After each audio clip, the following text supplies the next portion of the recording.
Greetings, Battle Brothers. It's me, Aurelia Tempris, servant of the Golden Throne. Oh, wait. Defender of the Golden Throne and servant of humanity. There we go. It's been a while since I messed up an intro. A while. Hello, everyone. Today is the last day of our Vampire Subathon, Blood Angels themed, 9 days of Blood Angels content or vampire content. I am so happy I got to do all of this with you guys. I have had an absolute blast in having set content with a theme. Honestly, I loved it. I loved it. I hope you guys did too. If so, I would love to do more of it in the future. Wild that it's almost over already. I know, I can't believe it. It feels like it's why are my overlays doing that? Excuse me. There we go. There we go. Ready. Oh, Mr. Cleet, thank you so much for the 10 gifted memberships. I'm gonna actually, here's what I'm gonna do. I'm gonna go to the side panel and I'm gonna try to update them as the YouTube ones come in. So we are live. That is the tricky part. YouTube does not like to play with Twitch. Last day. Oh, I thought it was going on till tomorrow. No. This is the last day. This is the last day. Let me update the count. Praise the Emperor! I'm gonna do my best to stay on top of it, so there we go. It's spooky season, so boo. Oh no, I'm so scared. Let me go. I was gonna read the super chats from yesterday. I wasn't able to catch all of them. Where are they? Okay. I have to open that in the browser. It's really tiny. One of my mods took screenshots for me so that I could read these later. So, Wolfwood, if you're here, sister, do not fall for the Slaneshi tricks of Cotton and Fifi. You are of the Emperor's design, so be strong and resist the temptations. I did my best. What did we think of the collab yesterday? Did we have fun? It seems like you guys were enjoying yourselves. I know I did. It was definitely a different kind of collab for me, but I had a blast. I had an absolute blast. And my audio is okay, right?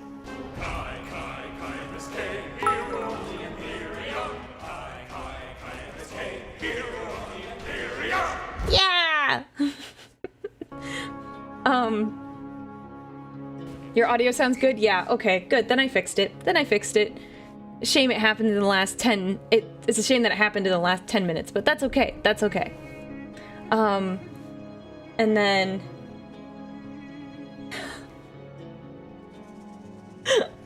I'm sorry. I'm looking at the super chat from the other super chat I got yesterday. From Elliot. Aurelia, I love my husband Sanguinius so much. He is perfect. Also Aurelia when she sees Captain Titus without a shirt on.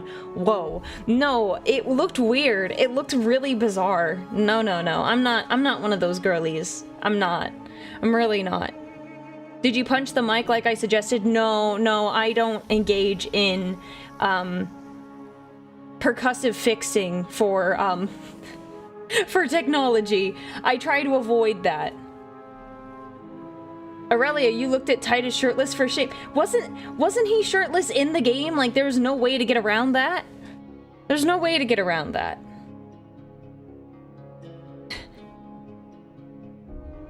But,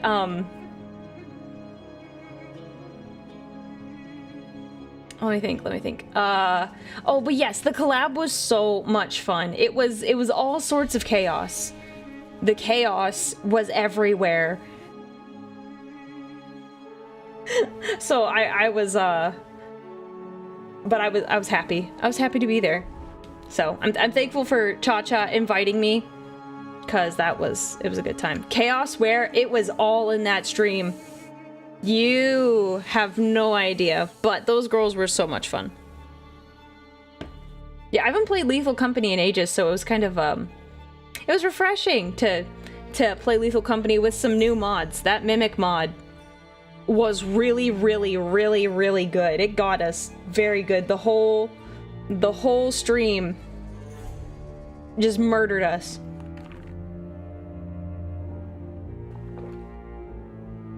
Yeah, Titus was shirtless when speaking to the chaplain after getting Primaris. Duh.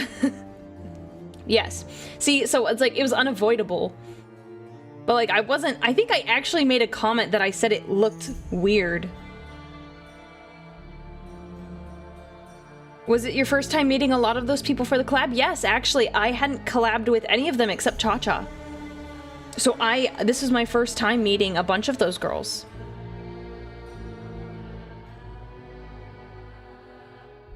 So, yeah, it was really nice to meet them. Did I just hear joining chaos? No, don't worry about it. Don't worry about it. Don't you worry. Don't you worry. Did Cotton flirt? Absolutely.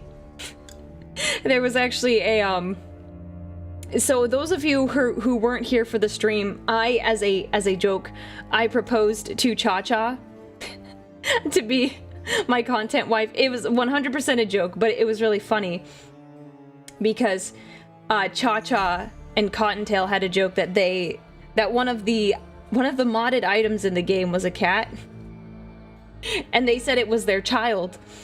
And so I was like, Cha-Cha, I'm so hurt, like, are you cheating on me? It was a fun bit. It was really fun. And then Cotton was like, let's ditch her and let's run off together. In essence. But it was funny. It was so funny.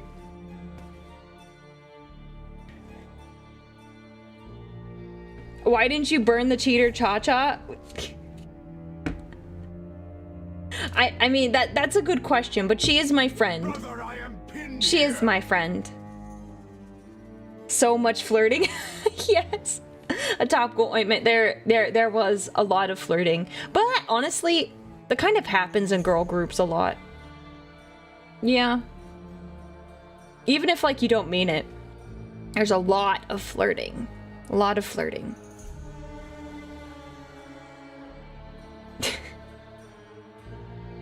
That happens in straight guy groups a lot too. See, it's normal. It's normal. If you're not rizzing up your homies, like, do you even like them? Do you even like them?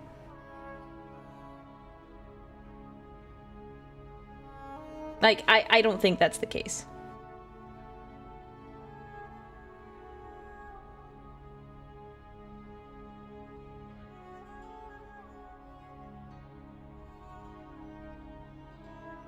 Y'all are weird. I mean, yes, that is true. That's true.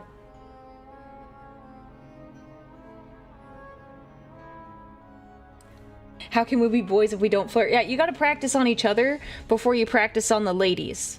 That's how it works. You have to practice on each other. So that's the only way it works.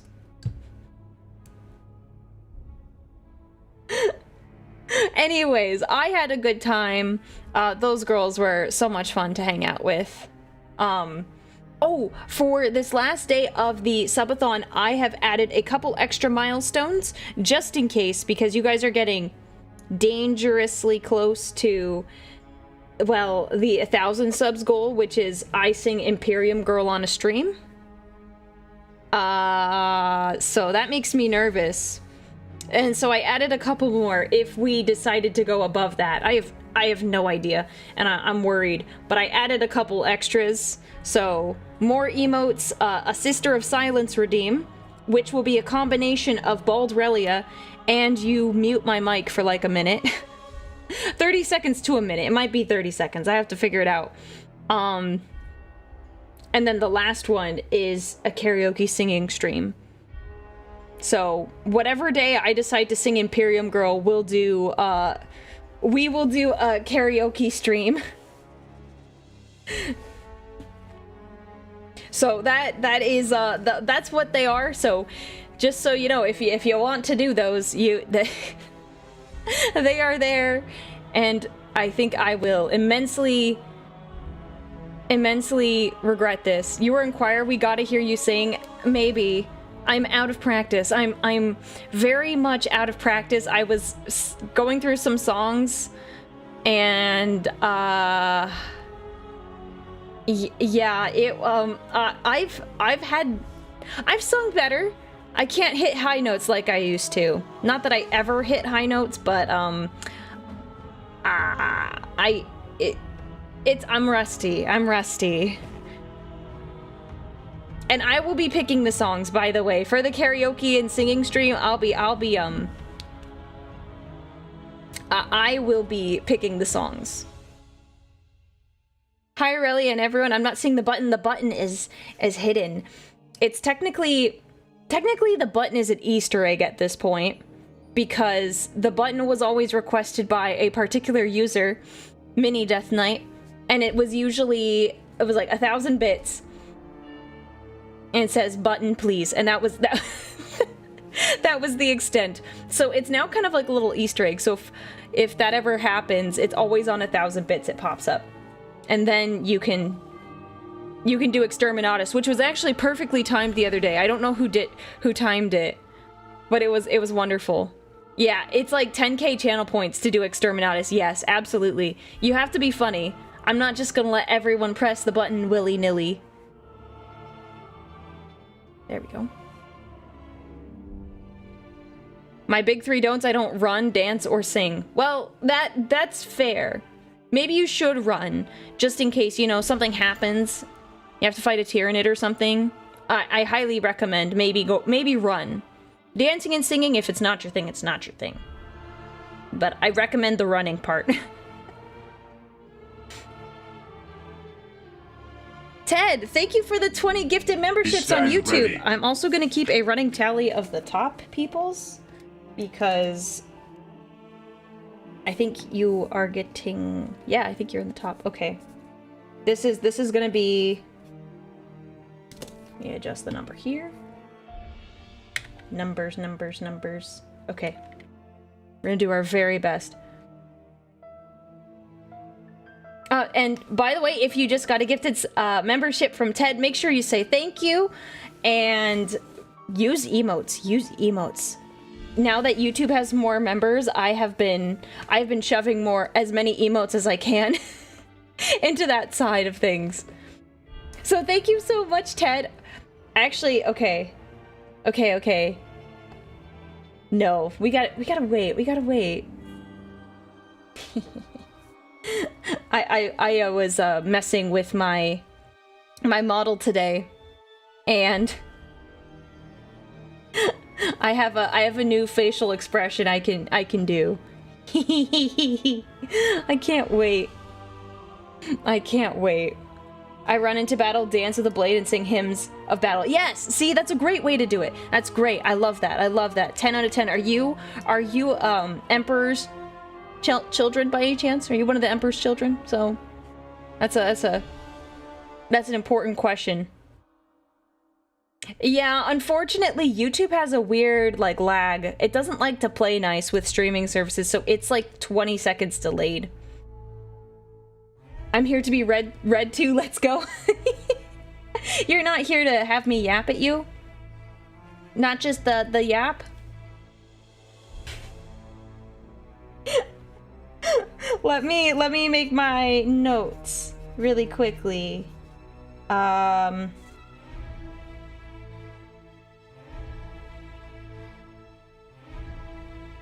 Okay. Woo. I'm just trying to keep my...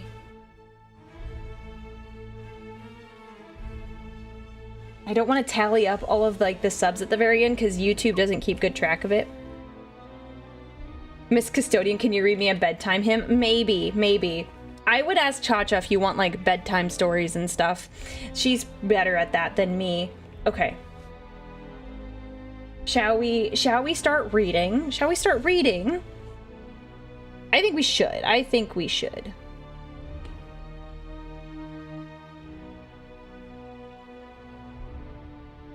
Okay. Getting Cotton to read it? No. Oh my gosh, my overlays.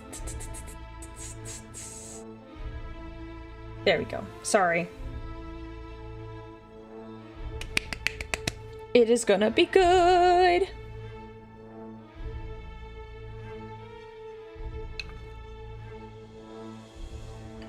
Alrighty. Let me turn my music down just a little bit. The music gonna be good.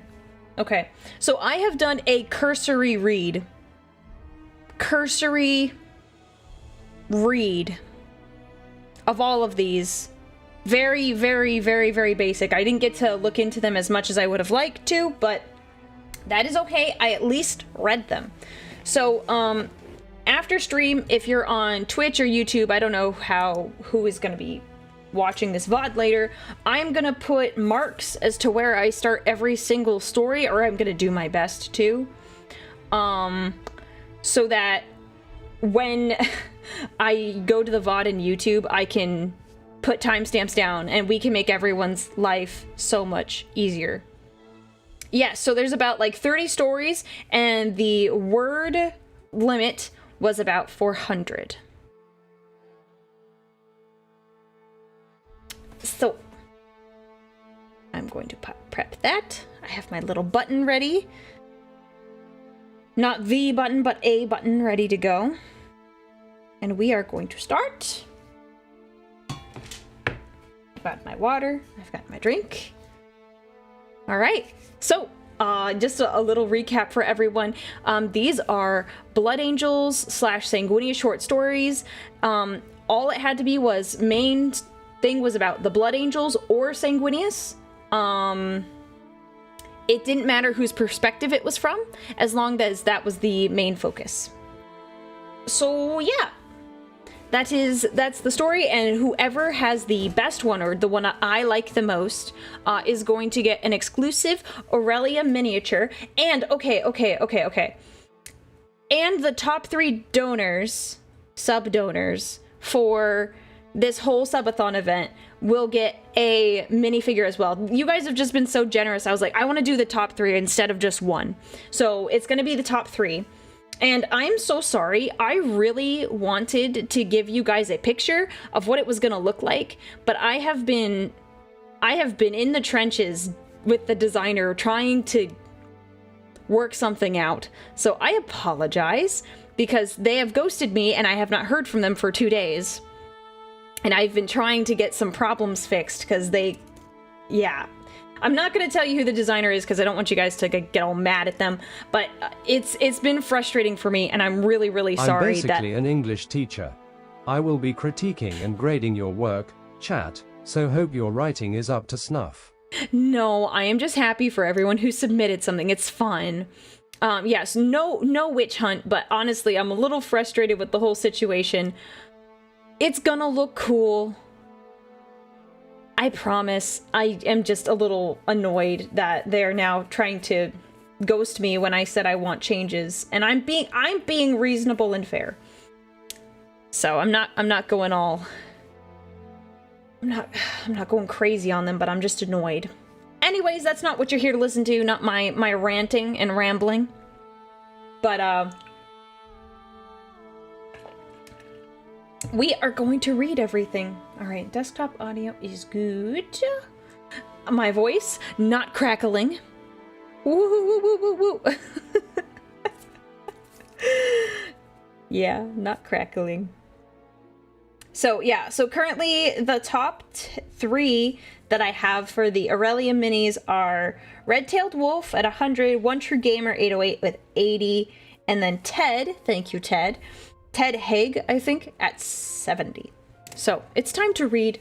It's time to read and enjoy. Yes. Shall we begin? All right. This is supposed to be the title, but we have a quote here that we're going to read instead. Right here, right now, we stand. Several hours later, this may as well be our grave, but we will never give up and stand defiant till the bitter end. Oh wait, Mark.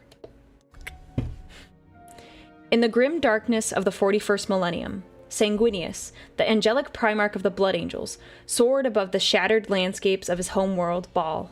His wings, vast and resplendent, glimmered under the dying sun, casting shadows over the ancient ruins that echoed the whispers of his fallen brothers. The Angels Palatine, a subchapter formed from the Blood Angels' noble lineage, had sworn to uphold the honor of Sanguinius. They were tasked with guarding a hidden relic, the Tear of Sanguinius, believed to hold a fragment of the Primarch's soul. The relic was a beacon of hope amidst the encroaching darkness of chaos, a reminder of the purity that could still exist in the galaxy. On a day when the sky turned crimson, a horde of Chaos Space Marines descended upon Baal, their foul banners snapped in the wind, heralding a blasphemous assault. The Angels Palatine, led by Captain Seraphiel?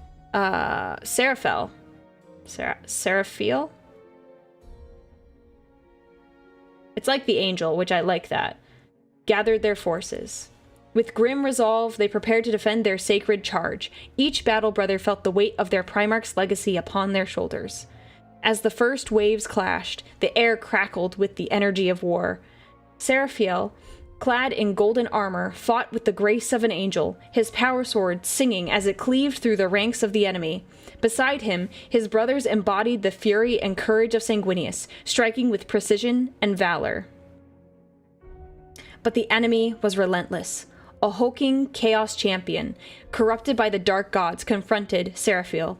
Their clash sent shockwaves through the battlefield, a dance of death that echoed the eternal struggle between light and dark.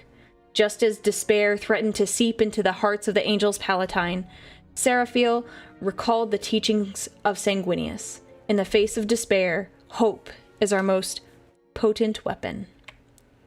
With renewed vigor, he called upon his brothers. They rallied, forming a phalanx of golden power armor. Together, they charged the champion, each swing of their weapons infused with the spirit of their Primarch. In a final, climactic strike, Seraphiel plunged his sword into the heart of the champion, the creature's cries mingling with the roar of victory. As the dust settled, the Angels Palatine stood resolute. They had defended the Tear of Sanguinius, their faith unshaken. And as they looked to the horizon, they knew that as long as they bore the legacy of their Primarch, hope would never die. I like this one. It feels like one of the passages you'd read in the Codex. I absolutely agree. I absolutely agree. I love that. That was a good one. I like that. I'm gonna add a little note paper for my notes. I'm not going to say who wrote them as well. We have, I think in the form we submitted, we took the Discord names of the people who made submissions. We wanted to keep them anonymous in case anyone felt shy about submitting. So, no, don't rank their work. Don't rank their work. This is, we are appreciating all of the people who were brave enough to submit something. We will not be grading them. We are appreciating them. I accept that emote. 10 out of 10. That's fine. I accept that one. We can accept that. That's good. Okay. Yeah, no, we're not grading these. Excuse me. This isn't a forum where we're gonna... I made the joke that we were gonna critique. Not that we actually are.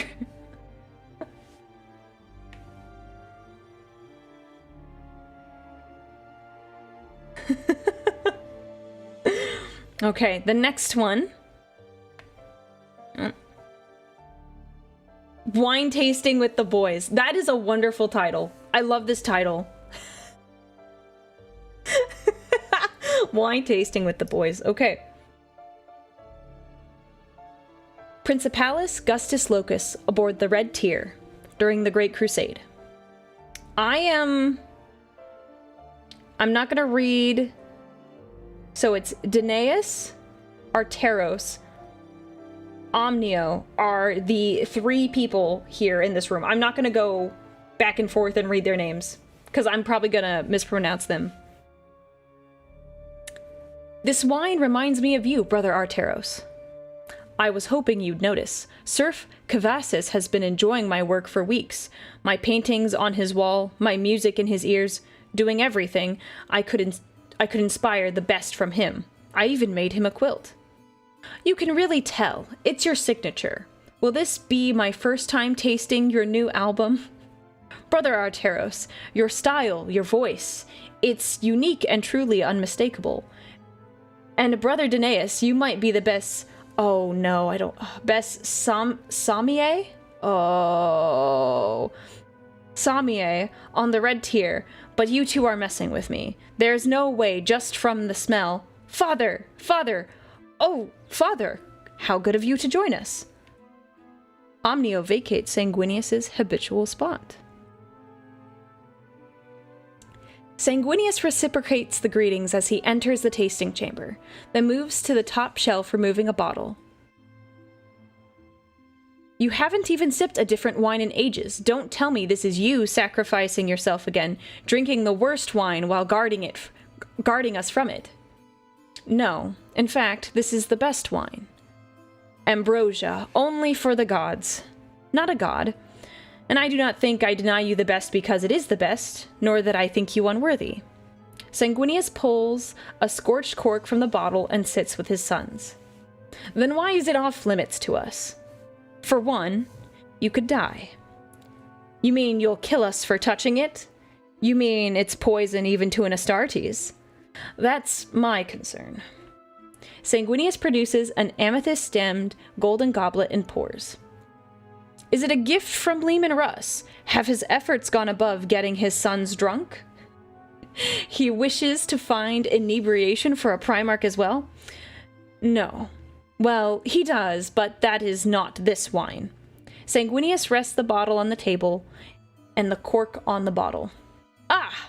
Here on the label, though, it says the vintage is Or Temp 20,000, an abbreviation of Aurum Temporis, the Golden Age, a fragment of the time that would be beyond us, no wonder.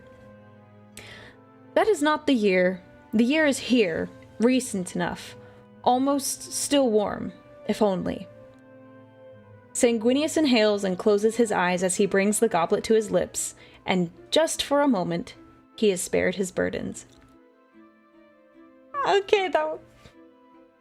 I get to use it. Oh my gosh. That's really sweet.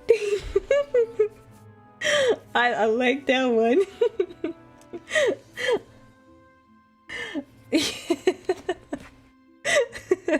Fan service? Maybe. Hey, I did say I would choose the winner. It didn't have to be the best one. I like this one. Yes, I figured out how to do a little blush redeem, like, expression.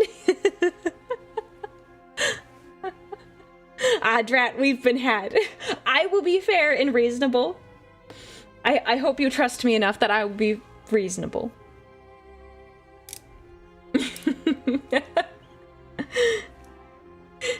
That was really clever. That, honestly, Aurum Temporis, the Golden Age, I'm like, wow, that's so clever. And then it's like, oh, wait.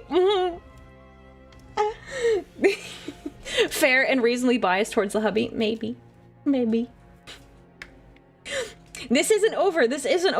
There's been other things that have inspired me. There were Sanguinius stories in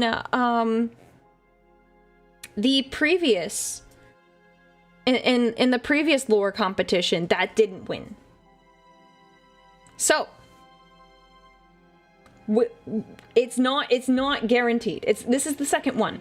There's like 30 some of them. Take a quick sip.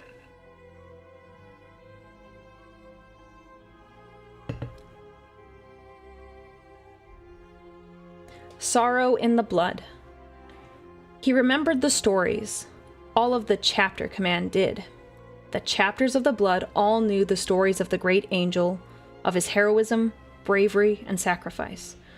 But none knew the whole truth, the greater tragedy than even his death.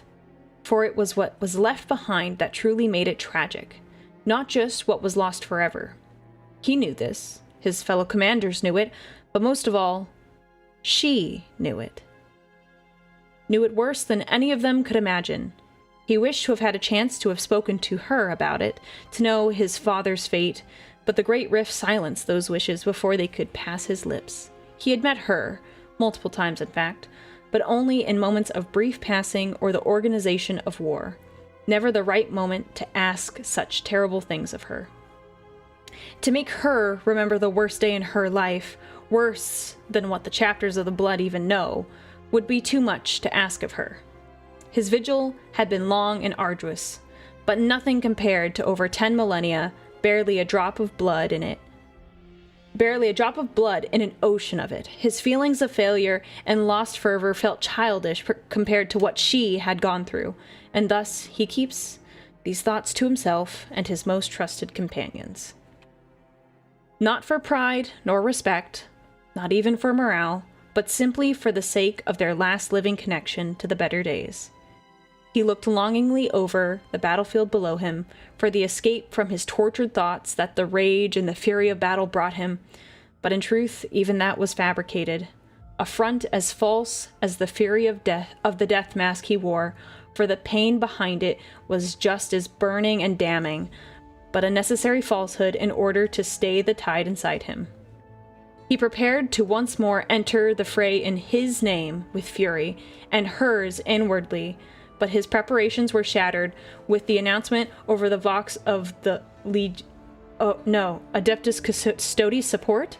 How did they breach the veil? How did they even know they were here? No reports or requests for support had been seen. My sons! The words were deafening, and he froze on the spot despite himself. In my angel's name, we shall take the battle to them. I got chills! Oh my gosh! I got chills! Oh, that was... yeah! Oh. Whew. that... Wow, I got chills from that one. That was good. I didn't expect the ending to be like that. Ooh.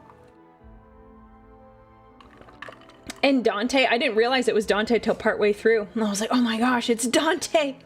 It's Dante! That poor guy, that poor man. That poor man. Oh, is that yours, Soko? Yeah. Yeah, if you want to say which one was yours, that's fine. I just, like, if you feel comfortable, I just didn't want to force people to, like, put their names on it if they didn't want to. Oh, I like that one. I like that one a lot. That was so good. Oh, this is gonna be tough already. It's gonna be tough.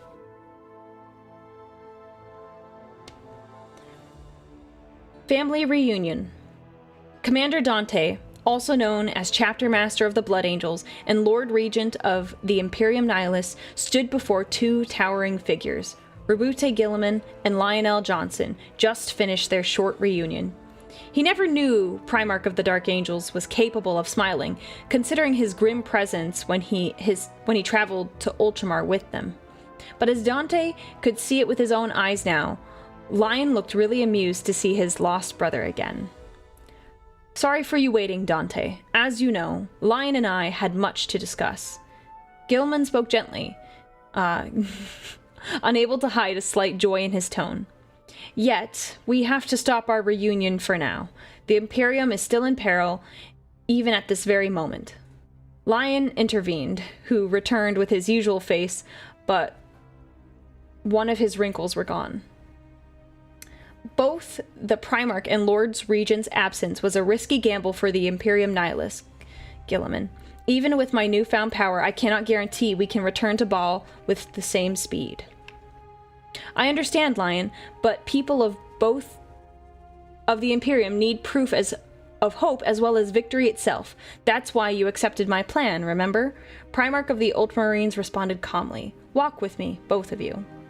As they walked together for a moment, Dante realized they were in the middle of a huge square, surrounded by thousands of cheering crowds.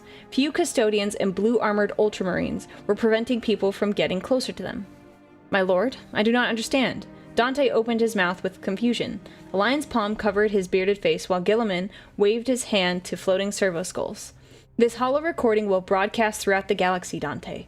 Guilliman whispered to Dante, followed by a speech tone of his. "Citizens of the Imperium, I, Rabute Guilliman, Primarch of the Ultramarines and the Emperor's Son, is now with Lion L. Johnson, returned Primarch of the Dark Angels and Lord Regent Dante of the Blood Angels."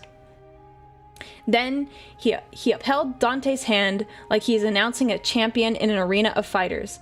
"Until now, the other side of the Imperium is called Imperium Nihilus, but with Regent Dante's hard effort and my brother's return, hope is risen. Therefore, I can rename it the Imperium Secundus, indicating imperial justice still lives in that area." "You have a terrible sense of humor, Rabute," the lion whispered. "That's what keeps me alive, brother," Guilliman whispered, but a little bit of bitterness inside his heart. He's doing his best. He's doing his best. He's doing his best. He's like, yeah, we'll conquer it eventually. So it's Secundus. It's Secundus. Oof.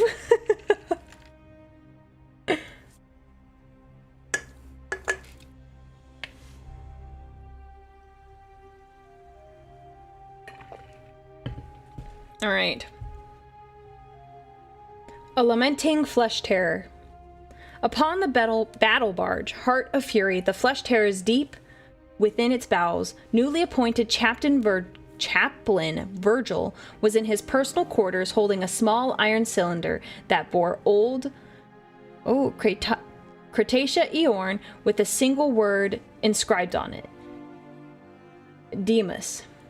Virgil had his helmet off and placed on his desk, letting his dark brown hair slick over the sides of his face, of which bore several light scars from the centuries of war he had waged in the name of Sanguinius and his chapter. Though as he touched the cylinder, a tear slowly fell down his cheek and fell onto the collar of his armor, remembering a time when he was a child alongside his twin brother and their dreams of both being Astartes. Sadly, each time he tried to remember, the only memory the firstborn chaplain could recall of his brother was his death on board a strike cruiser from an orc invasion and his dead body in his arms, and the echoing words of his vow, "I will kill them all, every last one of them for you, brother. You deserved better than being my personal serf." Aww. As Virgil's vision returned, he rewrapped the cylinder back around his left flayed skin and looked up to the one tapestry of himself, seeing his old assault armor wielding his jetpack and chainsword, defending the body of the fallen canoness of the Order of the Bloody Rose. He reached out with his other hand, this time letting the black armored gauntlet fall before stopping, and he let out a remorseful sigh. "In another life, I would have fought alongside you still. I'm sorry, Selena." Virgil stood back, then turned to the one art piece he had in his room. It depicted his gene father, the great angel. He stood with an imposing, resplendent look. It made Virgil mournful for a moment as more tears fell from his eyes freely as he fell onto his knees and clenched one hand onto the cold metal floor. The other gripped his sheathed and carmine blade on his right, while his Crozius was on his weapon stand next to his wing junk pack, and then he howled out in sorrow and wrath, "Father, I will avenge them all, my twin brother, Selena, and all of my brothers of the blood. They will be firstborn of Primaris. I want the pain to stop." There we go, that was it. That was an interesting, That was an interesting story. Those are like, huh.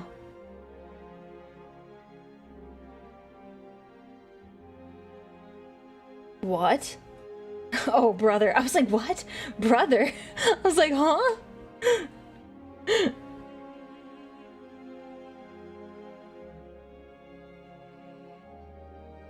Alright. Landscapes. It was done. Another beautiful painting was finished, and Donatello gazed with pride at what was probably long decades of work. The Blood Angel stood in a great hall filled with giant works of art similar to this one, a landscape of vibrant colors and clear skies. Some were of mountains, others of green forests, and this one was a plain of golden wheat. It was beautiful, even more so that amidst the crops stood his father, clothed in simple white robes just like his own. His white wings spread widely. Sanguinius looked happy, alive. He looked at the viewer with fatherly pride unmatched by nothing in the galaxy. The craft that Donatello put into this piece, as every previous one, was of such mastery that if he hadn't known better, he would have run into those fields so he could reach his father and kneel before him, to feel his presence, to be close to the angel himself. A sharp pain coursed through Donatello's perfect body. The room turned into a screen of white, then darkness. "Ancient One, awaken," a voice called. The Space Marine opened his weary old eyes. He felt his sarcophagus being mounted into the frame of a dreadnought, and a moment later his withered body, what remained of it, felt a familiar tingle of neural links connecting him to the machine spirit. He was needed once more. Once again, he will be deployed into battle. Once again, Donatello will behold a world ruined by war, by enemies of mankind. He will see fire and blood, feel the death in the air. He will see his father. Like all these times before, the dreadnought will see Sanguinius standing amidst the ruined landscape, his white wings hanging low, covered with soot and grime of the battlefield. He will see the angel's mourning face, his tears of blood running down his pale cheeks.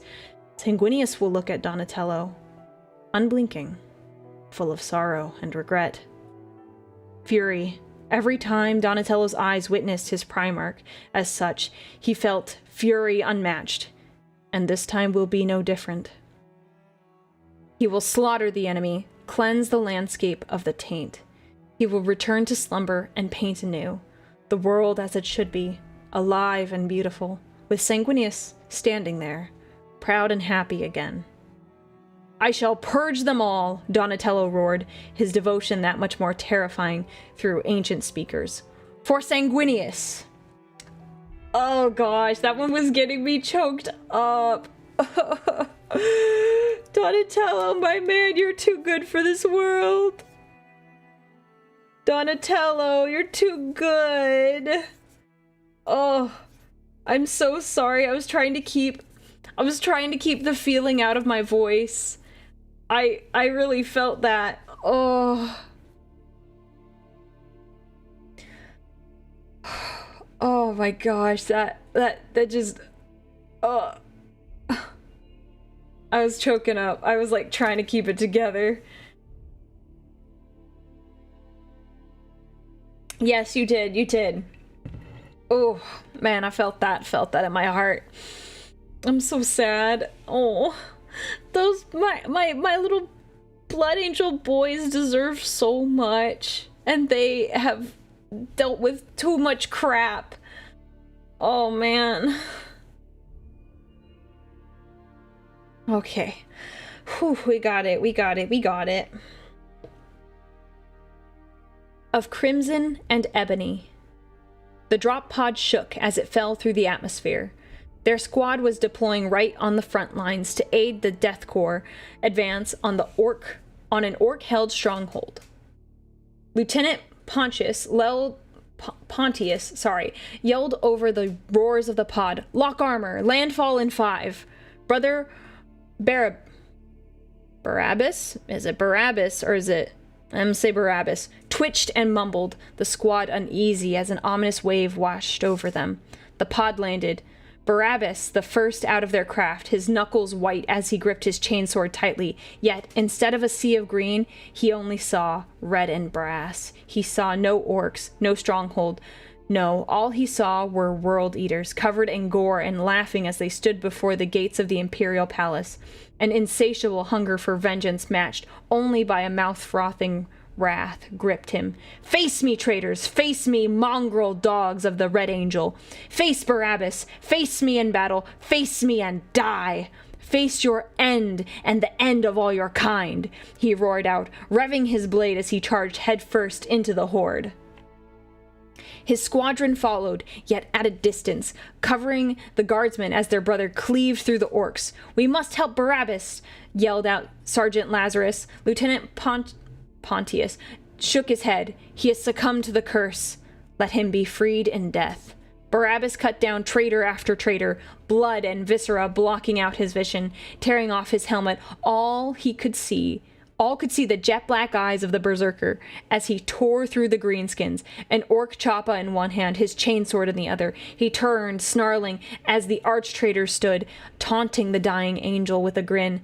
"Die, Horus, die for Sanguinius," he cried out. The war boss's claw caught his arm as the marine swung his axe, severing his arm clean off. Yet Barabbas did not flinch. He brought his sword up, impaling it through the orc's abdomen, revving the teeth as he cut him in twain. His squad kept up, as did a commissar leading the Kriegsman charge. Barabbas turned, screaming, "Die, abominable mutant," as he raised his blade to cut down his foe. There was a single bang, and Barabbas fell. The barrel of Pontius's bolter was smoking, a clean headshot. Rest now, honorable Barabbas. You have served the Emperor well. Rest now with our brothers, at our father's side. Rest now, and know peace, Pontius prayed somberly. Ooh, that was an of mice and men moment. Oh my gosh.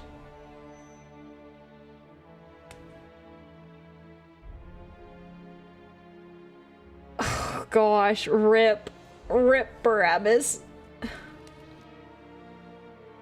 He was doing his job really well. He was doing a very good job.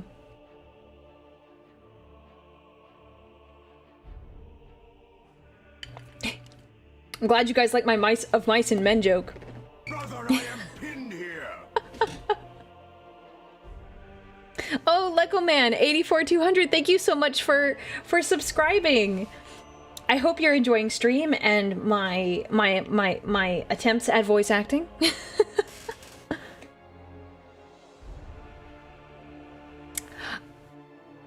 I didn't know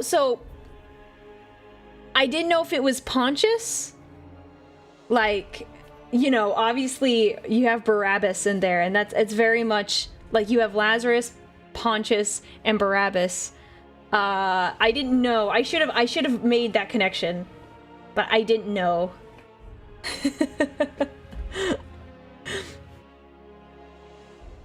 It's a good imagery there. Well, not imagery. I forget what the term is. I'm not an English major.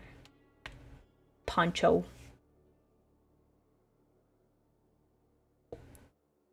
Even in death. You can see the date. I'm not gonna attempt the date.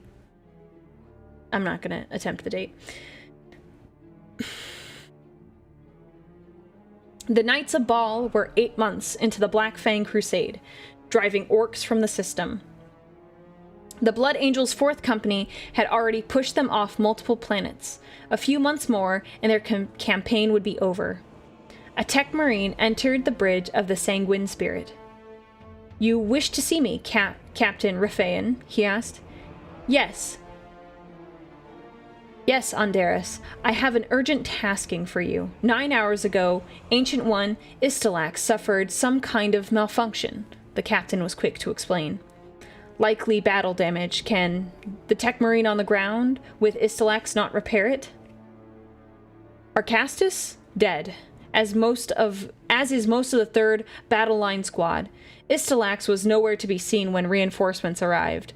Fortunately, our scouts have just recently found him in a Militarum outpost. I'm sure you can guess what I'm going to say next." "Yes, my captain. I shall make the necessary preparations and brief the assigned sanguinary priest en route." "Very good. You will also be joined by the 2nd Eradicator Squad and the 5th Battle Line Squad, should you need support." Anderis was dismissed. After landing on the surface, Anderis briefed the squads on their mission, showing off a small device he had attached to his omniscient axe. They landed a short distance away from the Militarum outpost. The sounds of fighting had died down when they arrived. Approaching on foot, the Eradicators noticed an overwatch position and made their way to it as quietly as they could. "Do not alert Brother Istilax. He is likely not in the mood to be disturbed." They chuckled through the pain of their mission. It tormented them. The battle line squad and priest stayed with Andaris as they slowly approached and surrounded Istalax. He was still screaming, slamming the body of an Ogren into the ground and other guardsmen. Andaris was nearly close enough to touch Istalax, nodding to the sanguinary priest. "Ancient One, can you hear us?" the priest asked. Istalax swung around in a heartbeat. "More traitors? Good!" Istalax had thrown the body at the battle line squad, and Andaris ducked, but the priest was hit by the arm as it swung. Andaris quickly swung his axe into the knee joint of Istalax. He triggered the device on his axe and sent a powerful shock through the dreadnought. "Rest now, Ancient One. Your fight is over," Andaris said solemnly. "May the Emperor guide him back to us." The priest prayed. Oh no, I knew it. They said he was like damaged, and I was like, no, he fell to the black rage. It makes me so sad. I was like, no, I can't do that to my boy. I love the dreadnoughts.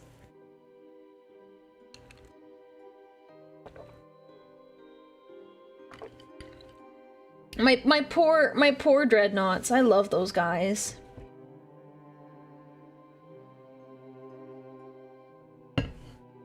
Okay,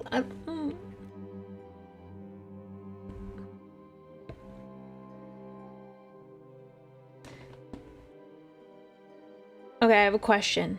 This one's called My Father's Son.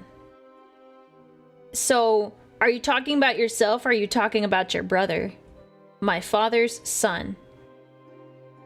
I guess we'll find out. We'll find out. My father's son. Incoming transmission. Sergeant Astios. Blood Angels, 2nd Company. My friend, I'm afraid I must abandon decorum, for time is not our ally. Witnessing your dedication of late has both lightened and burdened my heart. I feel there are things you must know before it is too late. To be a blood angel is no easy life. It is pain, sorrow, hunger, and rage. There is no reprieve. Even in sleep, they find you. Visions of a life not your own. It is during our second birth that we see it. Through the miracle of the blood, our father's lifetime of burden becomes ours. His hurt and despair in the end.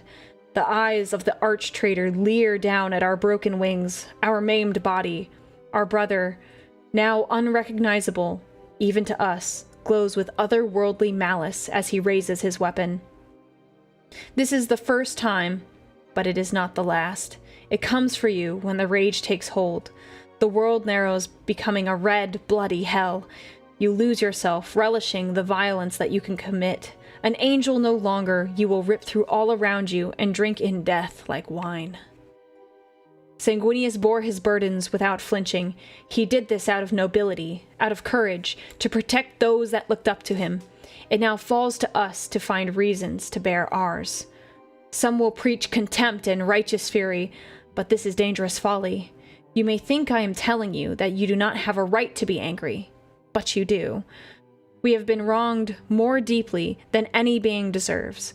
But that anger is an easy solace we cannot indulge in. It is no virtue to let misfortune poison what you have. If Sanguinius had allowed this, perhaps the Imperium would not exist today. If this is the last time you hear my voice, then know I have followed in my father's footsteps. If you one day call him father as well, I have faith that you will not make the decision lightly. And if my time has run out, I am truly sorry for the pain you are going through, young one. I do not regret the life I have chose, only that I could not protect you from your hurts. I am glad to have lived as an angel. I am proud to be my father's son. Transmission ended. Why are you guys making me sad? Why are you making me so sad? I'm so sad. Oh. Bruh, I can't. Oh. I can't. I can't do this.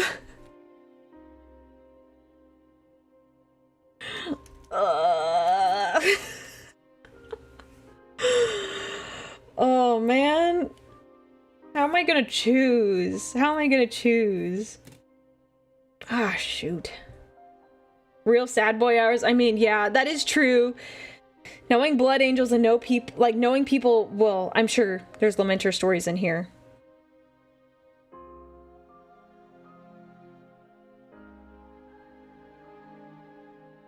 Steve is delayed. One second. If it helps, He's Astios thinking. is the He's Marine thinking. first place Space Marine 2 with, so I guess he lived, maybe. There we go. That does help. That does help. I forgot. I turned my volume down so I can't hear anything, so I could focus on the reading. Oops. All right. These are make me want to listen to his speech at the Attorney Gainsborough. I was sobbing. I'll probably cry again if I listen to that. It's so good, and not just because I did a little self-insert there.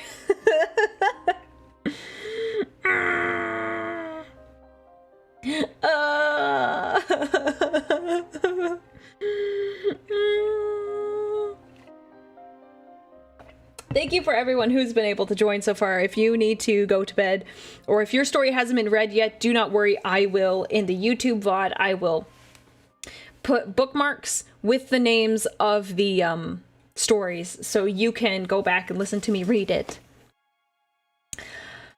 I feel like all of us went for the emotional jugular naturally. I mean, yeah, it makes sense. It makes sense. That doesn't mean I have to like it. Oh, okay. When faith endures, let the damned march with the damned. At that moment, the curse felt lighter, as if the 200 years of torment and anguish that had left his mind a tattered wreck began to reform into purpose and duty. This must have been what it was like to know him, Corridon thought, to have seen my lord's great visage and to feel his words. Sanguinius was known for rousing speeches, from lifting his sons of the Revenant Legion to his rally at Eternity Gate. Dante was right. The Tyranids would never stop, never cease their ravenous campaign across Baal. If it was to be stopped, or even slowed, Baal would need all of her sons, Astartes and Death Company alike. They would be soldiers once more, not rabid animals chained to his lord's leash, but deployed and commanded as he was a century ago. His heart swelled with pride and admiration. Tears began to fall and hit his rested knee. What ails you, brother? His chaplain, Brother Castar, had been with him since his first deployment when the disease took him. Just as Corridon turned to meet his chaplain, Castar, taken aback, saw his brother's eyes for the first time in a century.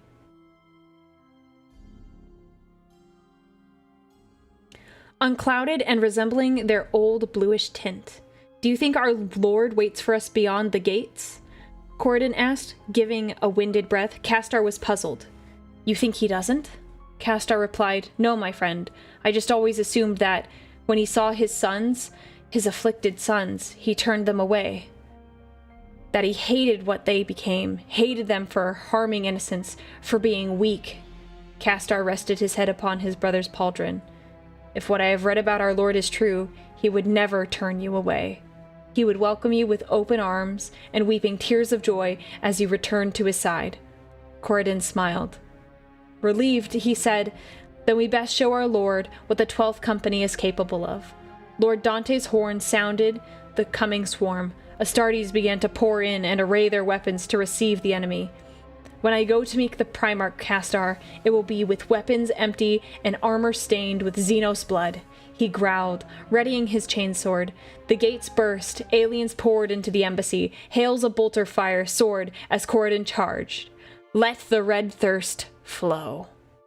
Ooh. Yeah, you're so right. You nailed Sanguinius right there. He wouldn't turn you away. Oh, is my audio okay? Is it crunchy? Please, if it's crunchy, then I must know, because it's not good for this stream. If it's crunchy. Is it good? Is my audio seems fine? Okay, cool. I saw. Okay, great. Okay, I was like, oh no, please, not this stream of all the streams. Great, okay, good. Okay, I saw a comment and I was like, oh crap. Okay, okay. Audio good. Yay, yay, yay, yay, yay, yay. But you nailed Sanguinius. Yeah. That is absolutely what he would do. He's a good dad. He's a good dad. He's a good dad. He's such a good dad. That's why I like him so much. Ooh, I like the title of this one.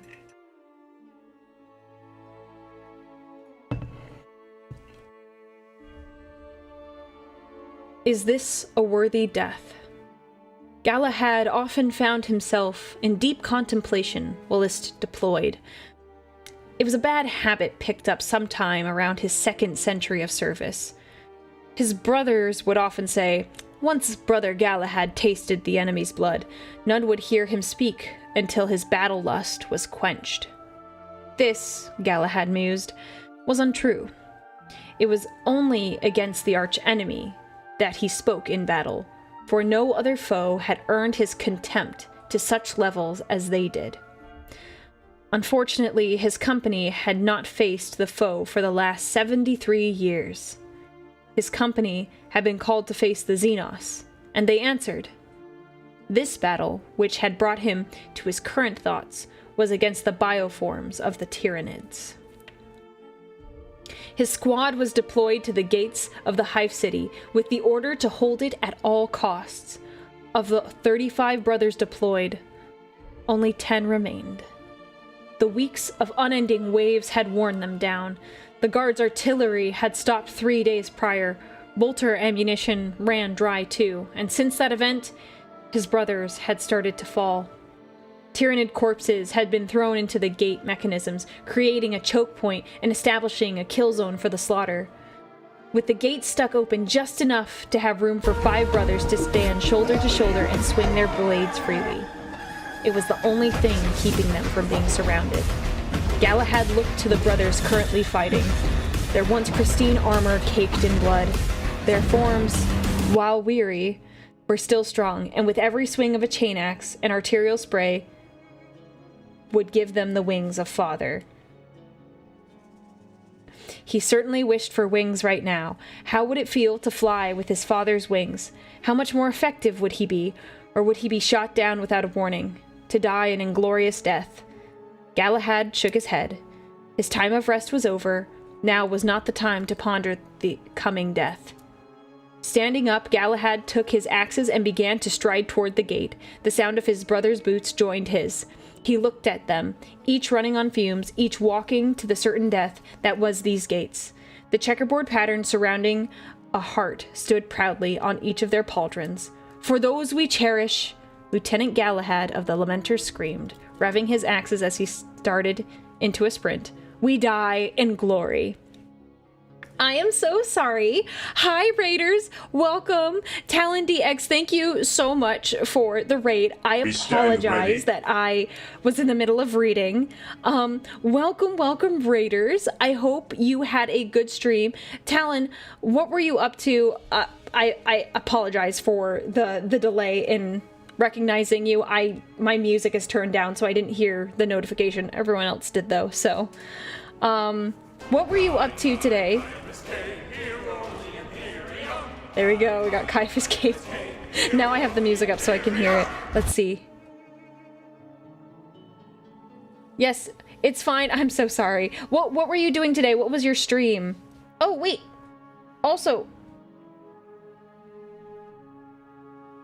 The Nonchalant Ostrich, thank you so much for the 20 gifted memberships on the YouTube side. Thank you very much. We're really close to we're getting closer to Aurelia redeem, so thank you. Make sure you say thanks if you just received a membership. There we go. I'm updating it as we go, so I'm on top of things.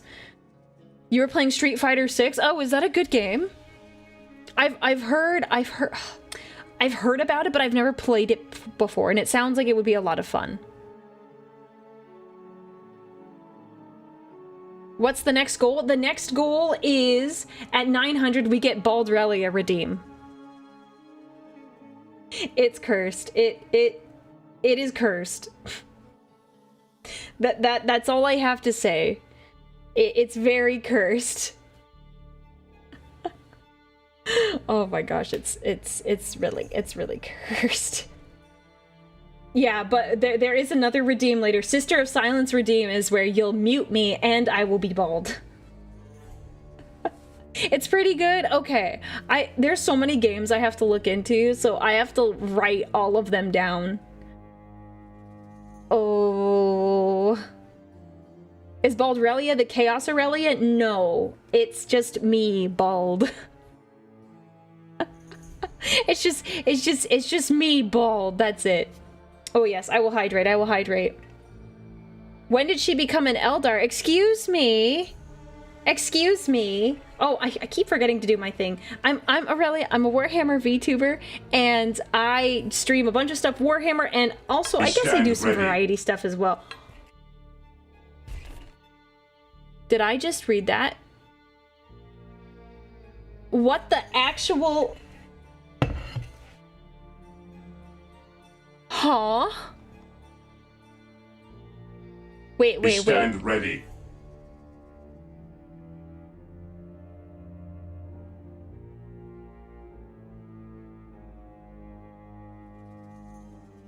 That was 100 subs.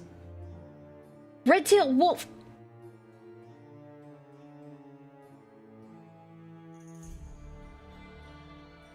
What the heck?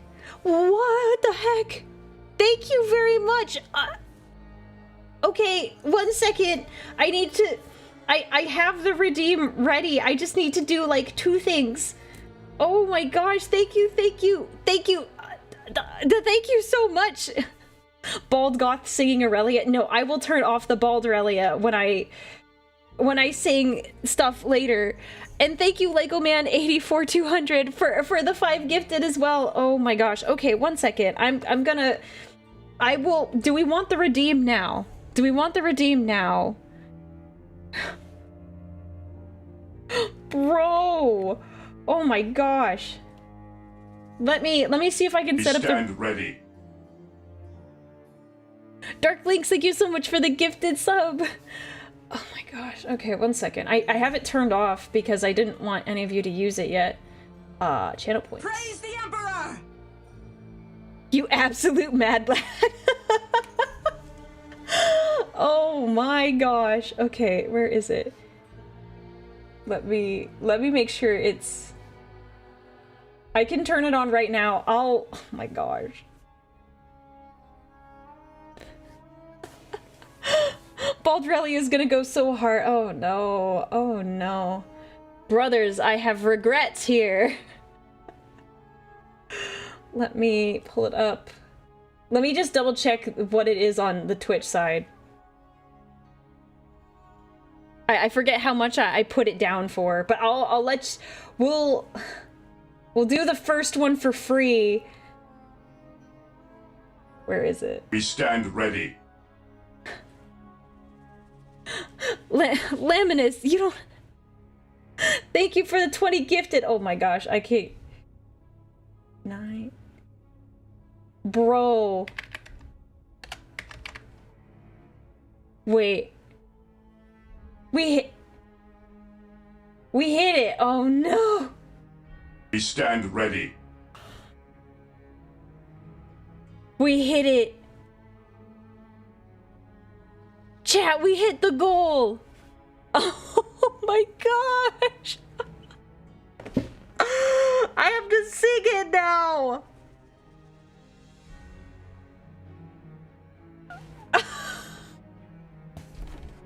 Oh my gosh. Okay. So I in order for the people who come to stream, I'm gonna set a time so people can come and witness me.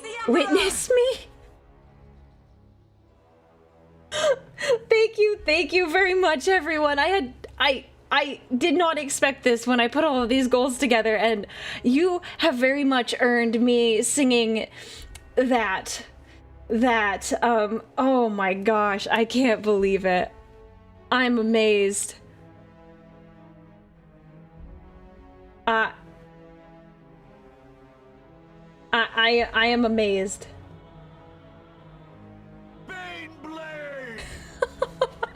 love all the emotes. It's fabulous. It's fabulous. Praise the Emperor! Victory, brothers. Thank you, Sandman. We did it. We did it, boys. Oh my gosh. I can't believe this. My brain has exploded. I need... Oh my gosh. What am I doing with... Oh my goodness. Subs for the sub god. At least I didn't cause it this time. Yeah, okay. Let me, I'm getting distracted. Let me set up the redeem. Hang on. Praise the Emperor! I was in the middle of it. Wait. Woo! That man had a family. He did. I don't know if they can do much anymore. Oh my gosh. Okay, where is the Sister of Silence redeem? I have it set up. Sister of Silence. Okay, yeah. Okay, how about this? I'm gonna toggle it. I'm going to toggle it. I will, as a reward, I will toggle it. But we won't put it for the rest of the stream because we have, what am I thinking? My brain. Just cause we can have something semi-serious for the rest of stream. Cause if Baldrelli is reading all of these out, it's just not gonna work. We'll do, this is what we'll do. 1 second.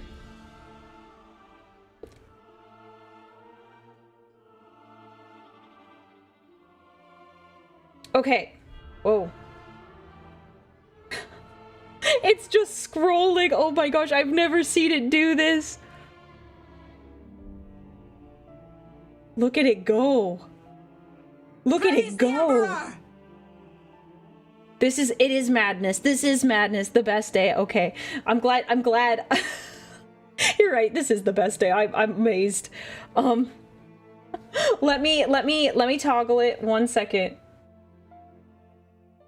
I just need to, I'm moving my screens around so I can make sure it's toggled. All right, are you ready, Clippers? We're gonna, let me look at this. I will set it up so it can be used on streams normally. I just want a little bit of like respect for the people's stories that they wrote. Okay. How long is it gonna be on for? Oh, okay. How long? We're gonna do, how many? We're gonna do 3 minutes. 3 minutes. Okay? 3 minutes. This is madness. Okay, I'm gonna save. Okay, I should be able to test it and it'll work. Okay, guys, this is so cursed. Like, you have no idea how cursed this is. I'm letting you know that you are not going to expect what you see here. And I can promise, if we do a future Baldrelia, fine, I'll do 5 minutes. I'll be 5 minutes. 5 minutes. Fine. I'll just, okay. And there you go. I'll be a little more fair because I'm gonna get made fun of. Okay. Are we ready? Are we ready? You're not gonna expect this.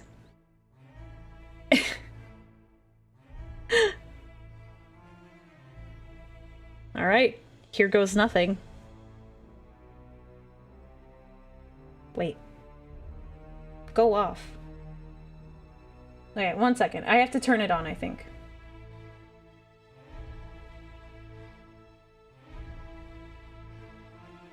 Yeah, it should work. Okay. 1 second, sorry.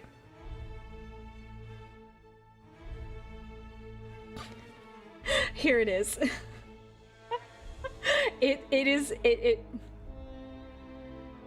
It's very cursed. I can't get rid of the shadow. And look at my head. I have a very deformed head. My eyes, yeah, I know, it's so bad. It's so bad. And this is another reason why I'm getting a new model. 'Cause this... It's so bad. Normally it's just a regular round head, but because this only has one hairstyle, I didn't know the tattoo went that far up. It does. It does. It's very lumpy. I can guarantee that if I had known it was gonna look like this, I would have requested something different. I can't draw this. I don't even think I can draw normal fan art anymore. Oh no. Oh no, please. Please, no. No, no, don't draw art of this. Please don't. I would much rather you draw other things. Oh my gosh. I didn't know my head was misshapen like this. Sanguinius, shield your eyes. She's indecent. I am very much indecent. It's really bad. My fan art is being fueled. Oh no. Yeah. When I prepped this, Praise the Emperor!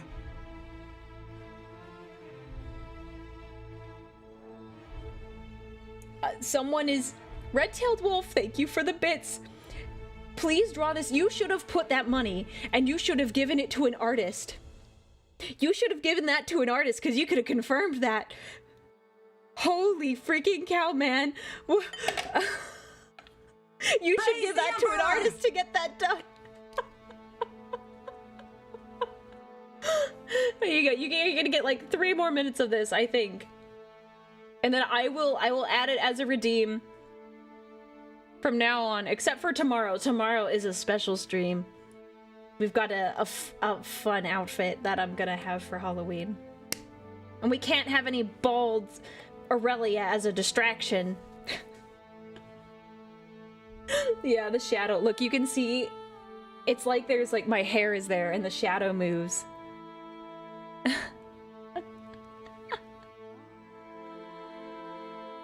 It's like watching a car accident. I cannot turn away. Yeah, it's bad. It's bad. You're only gonna get like 1 minute of it or something.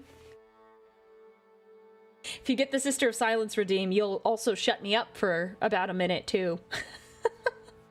Do you think the God Emperor stays on his throne because he too fears his own creations? I would definitely fear me. I'm... well... Wail. It's so bad. It's so bad. Look, I don't even have a round head in the back. It's like I'm like a baby that got like set down that was like laying on its back too long. Because you have to, babies can't be on their backs all the time, otherwise it'll deform their skull. And that's like what my parents did. That's what it looks like. This lady's an Eldar. No, I'm an abhuman, I swear. I don't even think Eldar have heads shaped like this. They would look at me and they'd be like, that is the most disgusting thing I have ever seen in my life. The most disgusting thing I've ever seen. You look like a robot with half a head. Yeah, I mean, for model artists, why would you draw the back of the head, like the whole head, if you don't need to? This is why we're getting model upgrades. The head shape definitely is why the Emperor demands long flowing locks to hide his shame. Yes, oh my gosh. This can be fixed by wearing Alaris pattern Terminator armor. Yeah, I want to put that on as soon as possible, as I would love to just hide. New model, yeah, new model, new model. We will have a regular round head. Where we can just toggle the hair off. Space Marines, no fear until today. Bro, you had to do that to me. Kagarak is no longer laughing when he sees this. I'm just getting roasted now. I don't think this lady is an abhuman. I'm definitely... Yo, thank goodness, thank goodness. Oh my gosh. Oh. It feels nice to have my hair. Honestly, I don't even care that this is on my head. I am too happy. Praise the Emperor! I cannot hide my happiness. Redeem word bearers, let's make female Lorgar. Ew, no. Not with this model. Maybe a different one. Maybe a different one.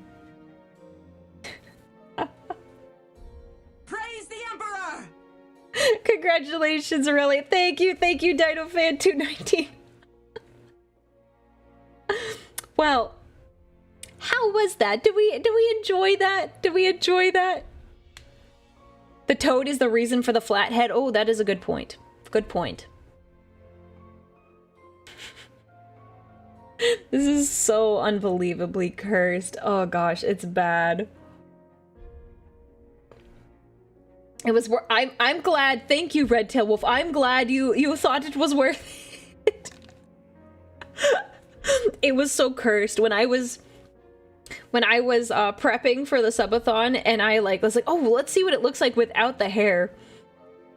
I was stunned and scared. I just got introduced to Warhammer 40k, and I'm a year into it, and so far I love the salamanders. Great. As long as you don't like the word bearers, we're good. This stream is amazing. I'm glad you're enjoying yourself. I'm having fun. I'm having fun. And now I have I'll turn on the Bald Relia Redeem starting like Friday, I think, because I'm wearing a special costume tomorrow, so we're not gonna have any model options. Glad I stayed up for this. Seeing it live is a whole other experience. That was hilarious watching all of you just be like, oh, that, oh. I used to like my streamer, and then I saw her bald, and Plot twist, the barking toad is the real Aurelia? It could be. Could be. It looks very similar to me, that's for sure. Got those jowls. Look at those jowls. Little blah blah blah, little flippy, flabby parts.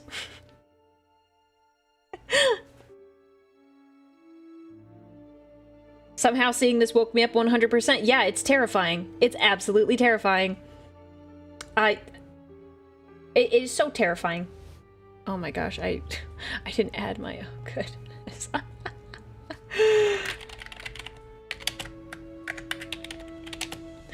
Oh my gosh, I'm so toast. I'm so toast.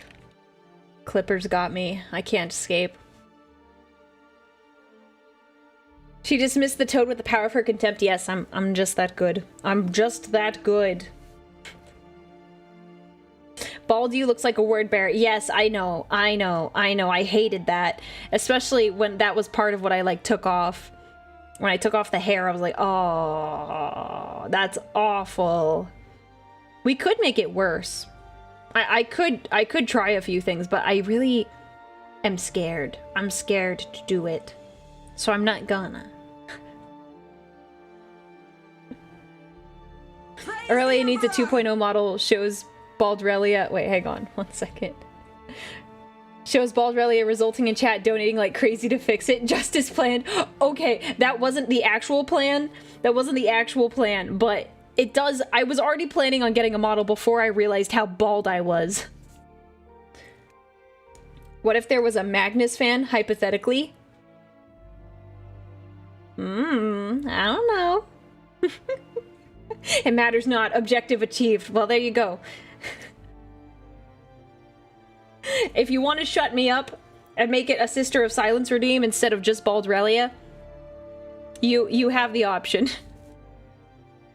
You have the option. I did make more goals because I thought this might happen, much to my horror. How could it get worse? This worries me. I put more tattoos on my face. That's how it would get worse.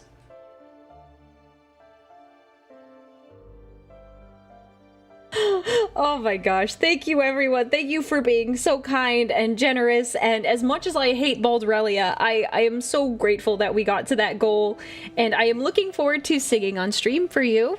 It'll probably be sometime next week. I have some ideas. I have some ideas on how we're gonna do a couple things. So, thank you everyone for being part of this and just being so kind to me. It means a lot. This has gone, streaming and in general has gone far beyond my expectations, and then you guys just keep going past that with the subathon, and I didn't think it was gonna go this well, and I'm just... We stand ready. I wasn't expecting all of this. And I hope one day I can do a true subathon where it's all fancy and the subs go to the time, and then we can like just keep having fun all day. So I hope to do one of those in the future. So Apocalypse Pony, thank you so much for the 20 gifted memberships on the Twitch side. Thank you. Wow. In the words of SpongeBob, bald. Yeah, there you go.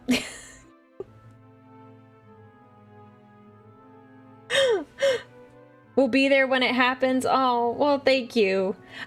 Yes, I did underestimate it. It's also part of like I didn't want to get my hopes up. I wanted to be reasonable with my expectations. Because I have found in times like where I have an expectation for something and it doesn't go the way I want and I get upset. So I've decided I was like, no expectations, like whatever happens, happens, and I will be happy. So Saitari Reloaded, thank you so much for continuing your subscription. I hope you're enjoying your time in the Legion. We the best around, yes, you all are the best around. Absolutely. So, oh, that was sweet of you to say, Bard. I definitely feel more confident than I did when I first started this, so I have come into the yapping more so than I was before, and you can watch the first video I ever made. I'm very much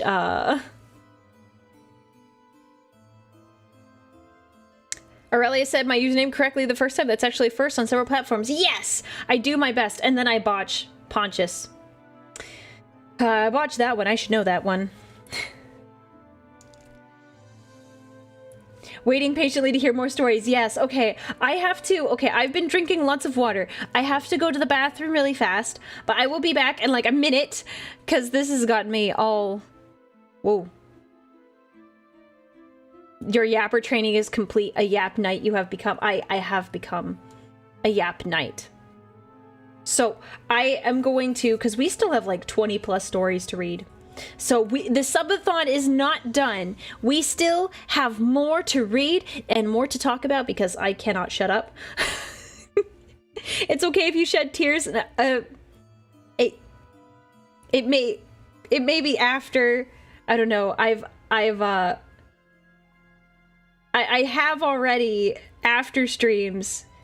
And I've also cried a lot for just talking about stories, so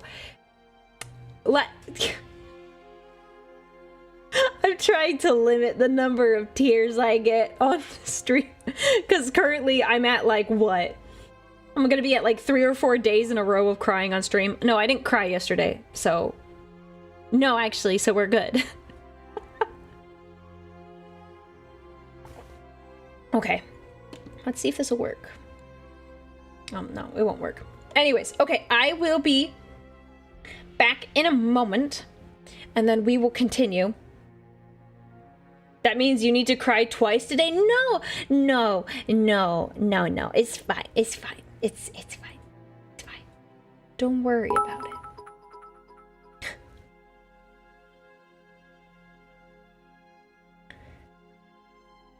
The color changing armor will never stop reminding me of Mega Man. I love this look though. Okay, when we get pretty new armor, it's not gonna look like Mega Man anymore. I'm going to look so cool. I'm gonna look so cool. I'm gonna look so cool. Praise the Emperor! I love the armor. Well, I'm glad you like it. I plan to do a little upgrade, so I'm a little bit more like a little more custodian, a little more Warhammer. At least that's the plan. Yo, the Rice Hill, thank you so much for resubscribing. As a UK Legionnaire, I lurk a lot, but your streams are awesome to just chill out and listen to. You've come far over the few months I've been here. Oh, thank you so much. That's so sweet of you to say. I'm so glad that you are up. It's late your time. It is late your time. So I thank you for all of my European streamers that are up. Not streamers, viewers that are up. I appreciate you. And anyone who stays up late to watch me. Okay? Okay, I will be back. I'm gonna pee now. I'll be back.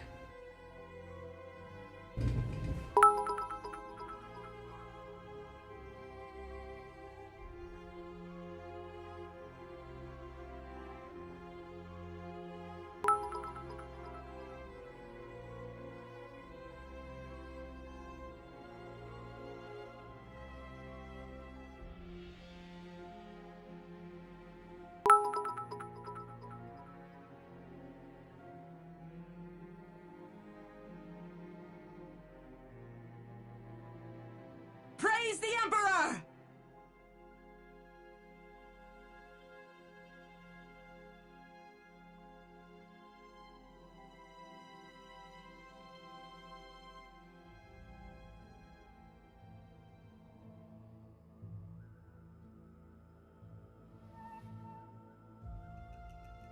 Praise the Emperor!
My bad.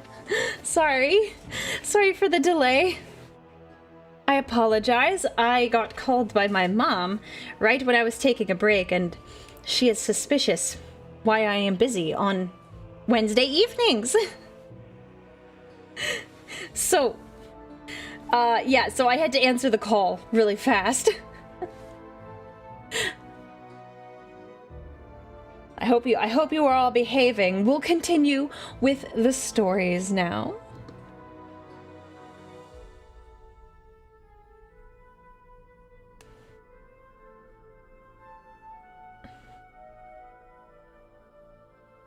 Okay.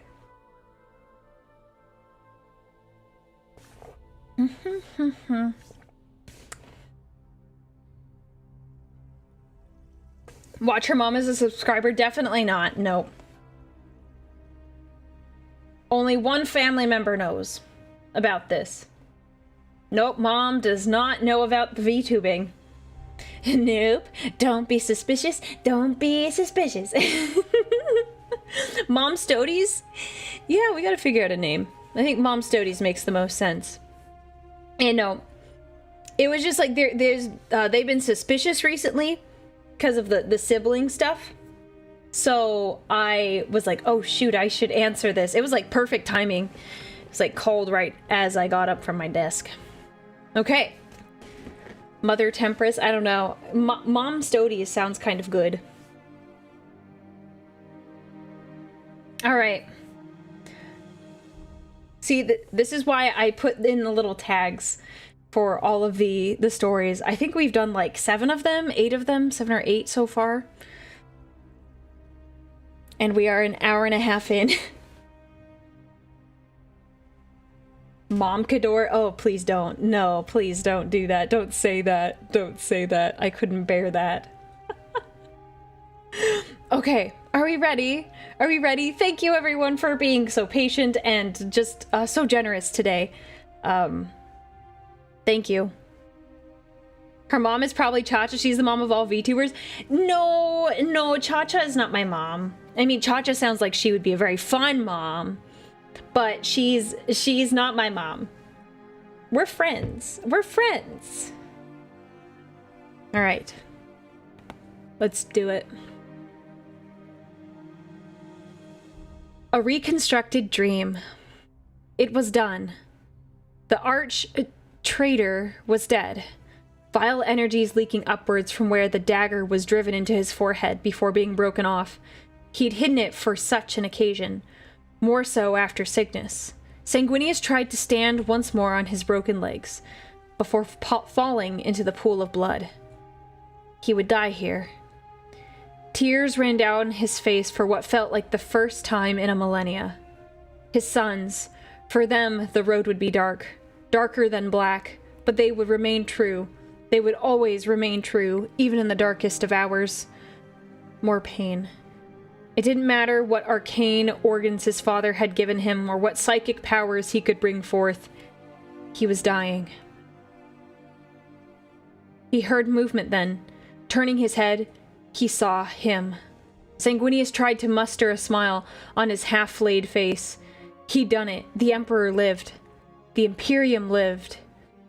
He tried to speak, but the pain, exercised the memory of what he had meant to say before he started coughing. You're hurt, the Emperor said. Sanguinius let out a short, pained chuckle before having to stop due to the pain. That was when he felt something on his cheek. The Emperor was holding a small cloth on his cheek.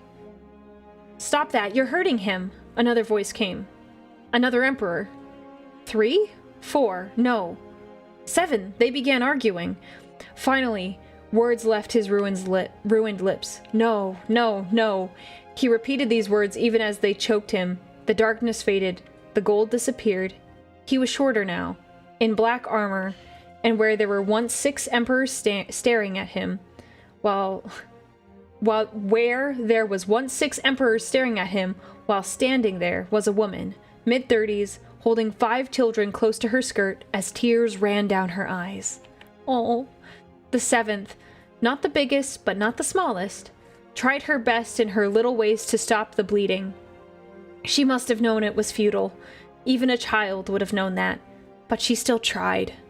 He had failed. The Emperor was dead, and he had failed. I'm sorry. I'm sorry. I don't know what to do, the girl sobbed. And then he remembered. He was Labim, champion of the 3rd Company of the Lamenters, and the pain lessened.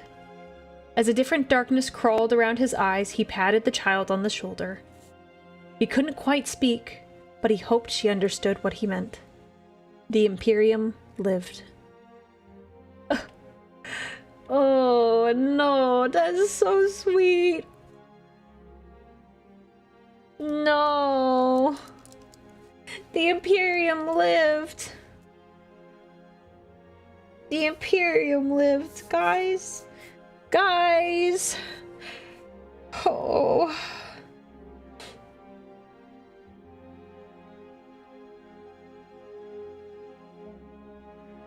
Oh, you are all more depressed than the Ultramarines? Yeah. Mood kindred. Mood kindred. That was good. Oh my god. How many Blood Angels died for this stream? Let's not talk about it. Let's not think about that too hard, because yikes. You guys have such good writing.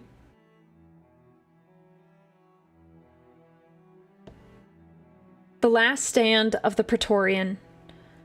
As a child, I thought of one day being with the Sky Warriors, traveling to the temple, taking part in the games, the trials, my mind and heart filled with the hope of one day shedding my Praise the Emperor! irradiated skin and weak body. I'm gonna turn off that redeem. I'm turning it off.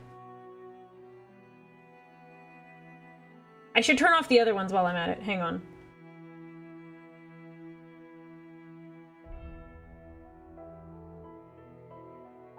Okay, we at least turned off the sound redeems.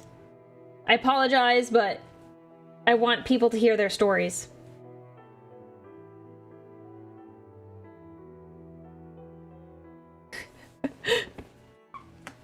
Okay. There you go. Okay. Shedding my irradiated skin and weak body, being molded into one of the Angel's warriors and delivering peace to the Imperium. The man thought as he took off his helmet, casting it to the side. He felt the cold rain pour over his head, washing the blood down over his face and lips.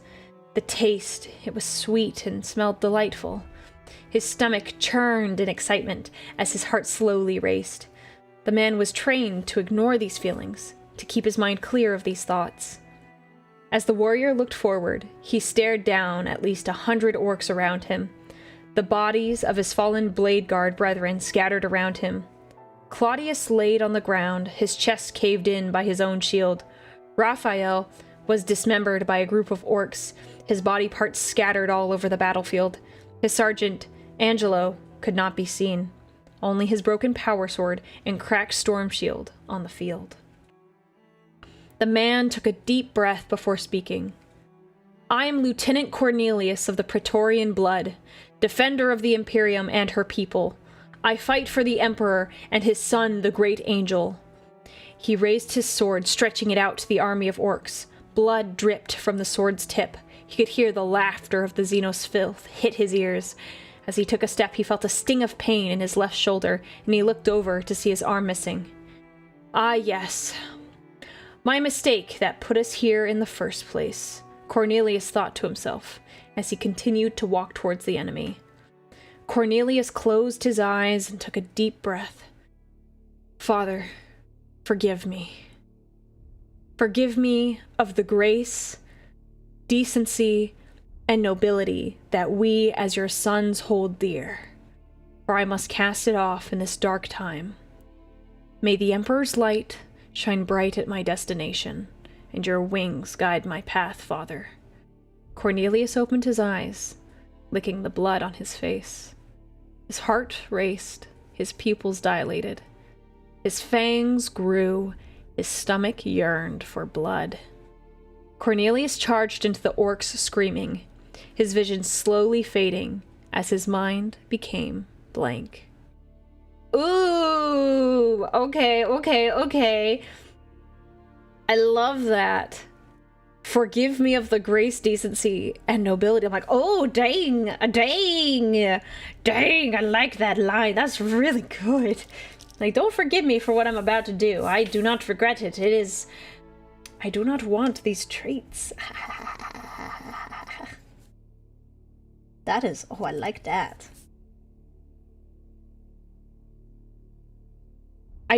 I don't think I have enough drinks to pour out for this many. Yeah, there's too many blood angels. There's too many blood angels. Yeah. That black rage, though. I love that. That was great. See, I love it when you guys can write some awesome stuff in 400 words. This is less than 400 words. Oh, I love it. I love it.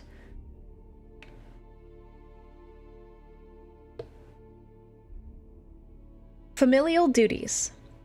Augustus groaned as he moved the stepladder towards the statuesque giant of a man. The ceramite armor that was usually black and maroon, now caked with the blood of some Xenos race, had partially dried at this point. With his cleaning apparatuses and sacred oils to remove the disgusting vitriol from the Space Marine's armor, Augustus quietly hummed to himself as he began to work on the massive left pauldron, wiping away the gore to reveal the saw-blade iconography of the flesh terror before him. Even as a child, he often wondered why they had named themselves as such.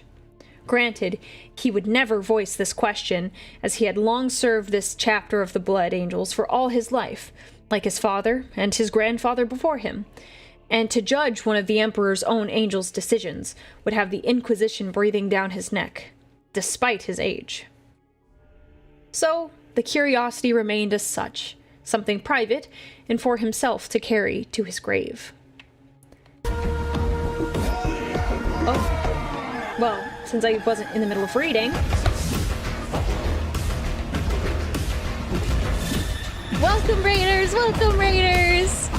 Welcome, Marshall. Welcome, Marshall.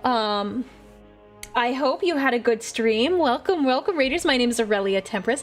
I'm a Warhammer Vtuber and variety streamer, so I talk Warhammer and a bunch of other stuff.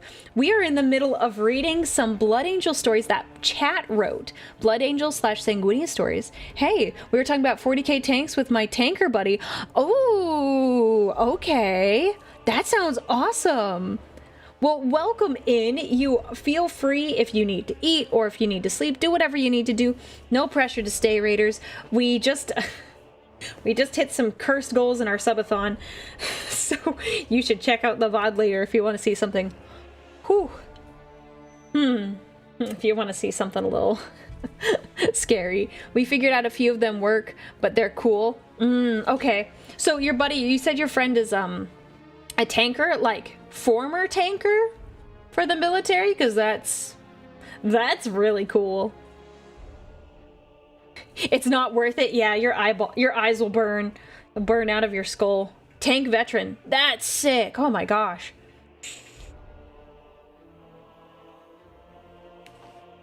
To the tanker friend, I'm sorry for the tank abominations of 40k.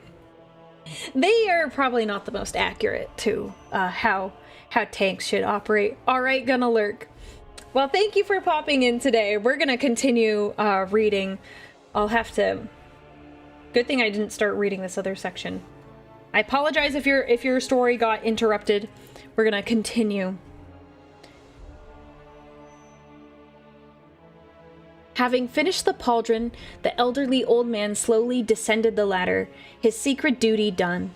Looking up to the silent helmet of the Marine before him, Augustus spoke gently. My youngest son has a son now. They named him Augustus the Sixth. I hope one day you can meet him, my lord. As if waiting for any sign of acknowledgement and seeing none, Augustus the Third began to move back out of the room to continue his other duties. The older man looked back with a gentle smile. Rest well, Uncle Gustav. As Augustus shut the door behind him, the lights within the eyes of the Space Marine flickered on. Within Gustav's mind, he could feel the black rage swirl within it, making him relive the fall of his beloved Primarch at the hands of the vile traitor, Horus. However, this was not the only memory he saw, as, at times, the memory of his former life prior to being a Space Marine flashed before him, his twin brother Augustus, and how they both wished to be Marines as young children. While he had made it, Augustus had been made a serf, serving the chapter in other capacities. Even in his hazy state of mind, the Vox in the helmet...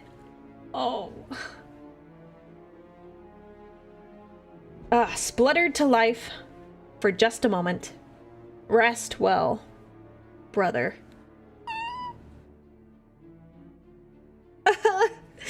There wasn't even, like, death or anything that happened. Oh my gosh. Ugh. That is so sweet. I mean, no, there technically was death. We find out his... Oh. Okay. I'm okay. Guys, I don't know how I'm gonna pick.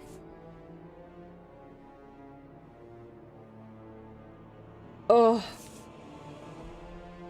Brother. Oh. It was very somber and sweet. And that's like so they're like, they tend to him, so they're all named like Augustus. Like, I wouldn't want my child to be named Augustus personally, but oh my gosh.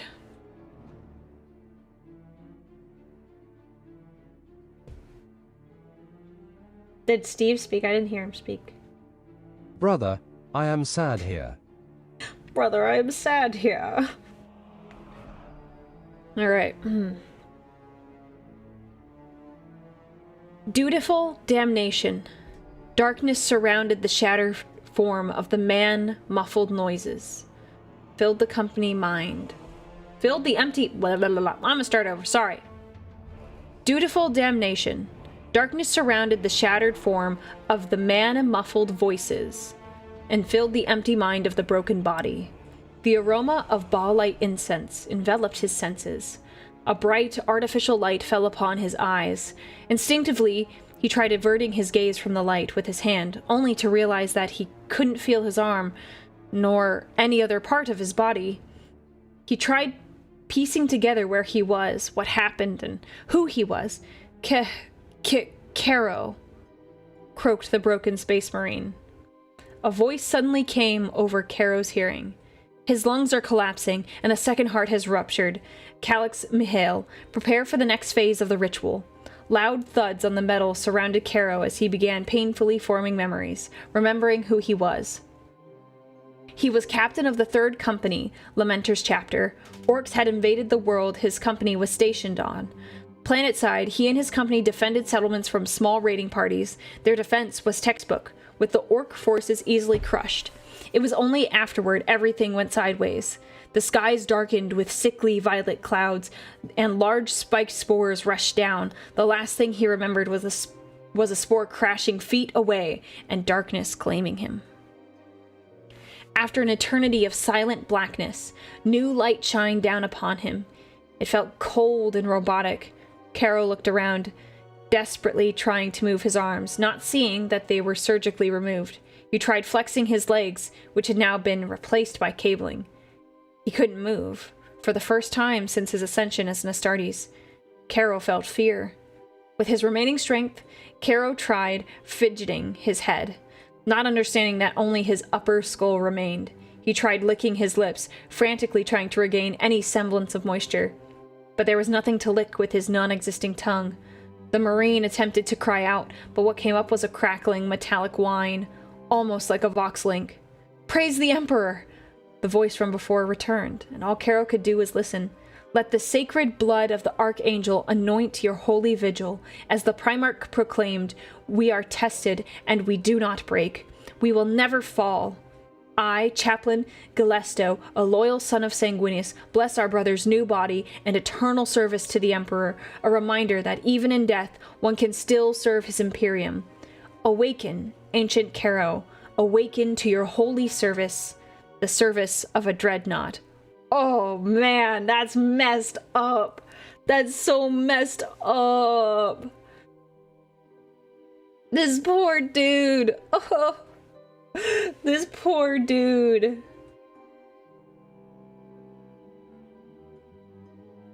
That poor guy. I have no mouth, but I must scream. Yes, yes, I would scream too. Oh, I would be screaming. That is for sure. I would not want to become a dreadnought unless I absolutely had to. I don't know if I would want that. Ooh. Take a sip of my water. All right. The tower, the blood.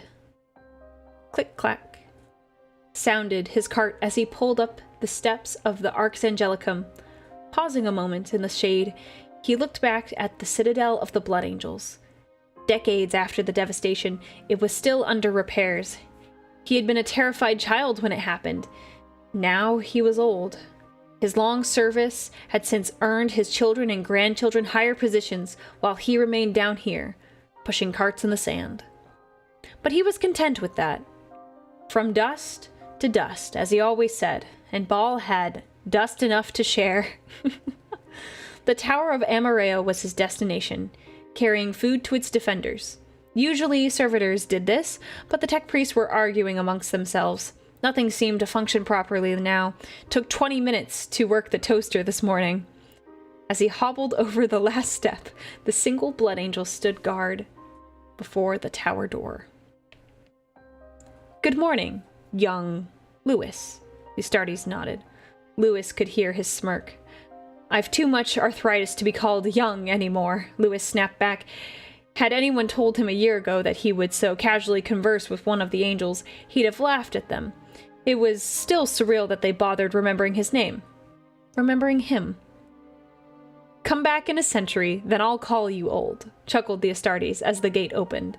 The bell tower was well lit, as Lewis shuffled through the circulatory corridors and arterial access ways, up the central spinal lift to a clavicular landing. I'm sorry, clavicular? Like, hang on. What's all with all these bone references? Is that even a word?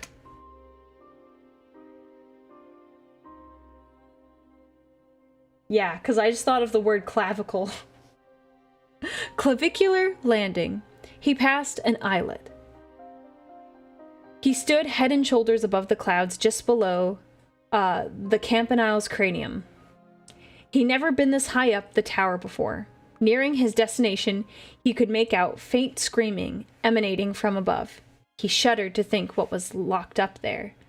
His food delivery was uneventful, but as he approached the lift, the lights abruptly cut out. Probably the tech priest's fault again. A rumbling then shook the tower. Screaming followed. Lewis stumbled out into an alcove as soon as the shooting started. What was happening? Suddenly, the corridor's ceiling collapsed, sending dust clouds everywhere. Lewis coughed blindly. When his vision returned, he saw a crouched, carmine creature in black, shattered power armor, sniffing the air. Its canines were long. Lewis held his breath, stock still in the dusty gloom. If he could just remain silent. Click-clack! Popped his knee in arthritic pain. The blood-red monster looked up. Their eyes met. Lewis never even had time to scream. What the actual heck? What the heck? You didn't deserve... Lewis didn't deserve that, man. Lewis didn't deserve that. Poor guy lived long enough for joint pain just for this end. Oh my gosh. What? This poor man. He didn't deserve this fate. What the heck? This poor man.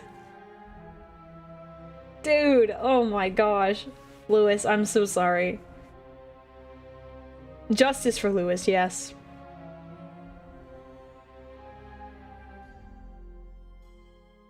I also love hearing all of the different angels' names, like how creative you guys got for some of these names. They're great. An angel's final stand. How long had he been holding the line? Seconds? Minutes? Hours? He did not know. All he knew were his orders. Hold the line at all costs. Sariel ducked behind a crumbling wall, reloading his bolter for what may be the last time. He and 4 others had been ordered to hold the greenskins back while the last civilian shuttle was evacuated. He now stood as the only survivor. By the grace of the mighty angel, grant me strength, Sariel prayed as he broke from cover and began firing again. Greenskins fell en masse to his fire, but the tide kept coming. Reinforcements had been requested, but he knew none would come. Sariel! A child cried behind him as the last people loaded onto the shuttle. Come with us! Sariel shook his head. Go! I will buy you time! He yelled nearby, as a nearby orc fell to his gun. He knew he could never leave this position. Not until everyone had evacuated, for it was his duty to them. He was a son of the angel, a lamenter, and lamenters would save everyone they could. The shuttle hatch hissed shut as the craft began to take off, leaving him to his final act. Sariel gave a glance at the shuttle and smiled. For the angel and the emperor! he shouted as he fought, showing the Xenos what the son of the angel could do. For every second he held his ground was another second for the shuttle to flee above. Pain erupted across his body, bringing him to his knees as he felt his second heart and one of his lungs being torn apart from a shot as a shot found his mark. But he didn't falter. Sariel stood and fought on with bolter and pistol, then chainsword and knife. He defied death. Another blow took out his leg, bringing him down. Sariel looked skyward and saw the shuttle finally reaching safety. He smiled as, preparing himself for the final blow. But before it came, a golden light descended, pushing back the horde as golden warriors emerged. Sariel felt a gentle embrace as he could see his clouding vision, a female warrior with fiery red hair holding him. It felt warm. "Rest, my child, and allow us to finish this," the warrior said. He smiled one last time and spoke his last words. "For those we cherish, we die in glory." It's a hi mom moment. Oh, my heart breaks. My heart breaks. Oh, yeah, don't worry. You just rest. You just rest. It's okay. You did your best. Your mom loves you. Yeah. Sorry, since when? I thought it was only the salamanders. The Lamenters also love civilians. Lamenters love civilians. Oh, need to get to bed for work tomorrow night. Yeah, have a good night. I'm gonna have to figure out which one is my favorite. Like, I think after stream, these are all so good. I haven't seen the show Angels of Death. We were gonna watch it, but it didn't work out, but that's okay. Oh my gosh. I thought the Lamenters had been wiped out. Well, they have really bad luck. Whew. That was a good one. That was a good one. Oh my gosh.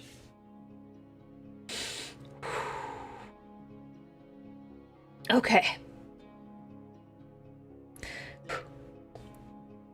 The honored and forgotten.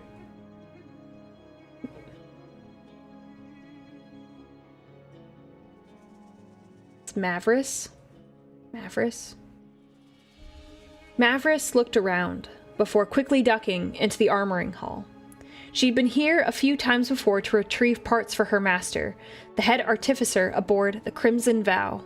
She had heard that 2 squads of Astartes were lost reclaiming something from the planet below, and she had to see what was so important.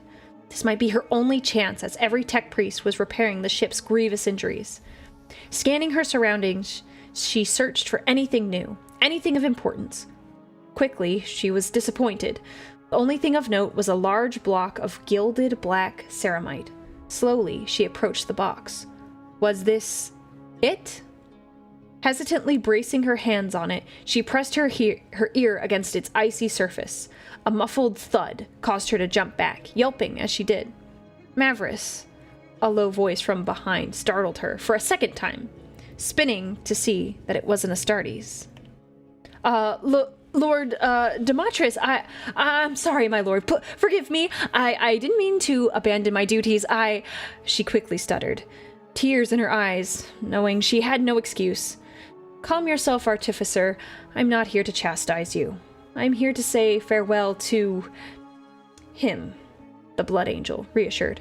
Who?" she whimpered as she wiped the tears from her eyes. "Lieutenant Gabriel," he replied, gesturing to the sarcophagus. He strode next to her and kneeled. How do you... "I was the one who saw him fall and who carried him back," he said, cutting her off. Mavris collected herself. "What happened?" she asked. Demetrius breathed deeply, as if debating the answer. "My brothers and I are cursed. There are times when a small few fall to it. It is a psychic affliction that invokes an unstoppable fury that almost none break from. Today, Brother Gabriel was one. Many were slain attempting to subdue him. Subdue him?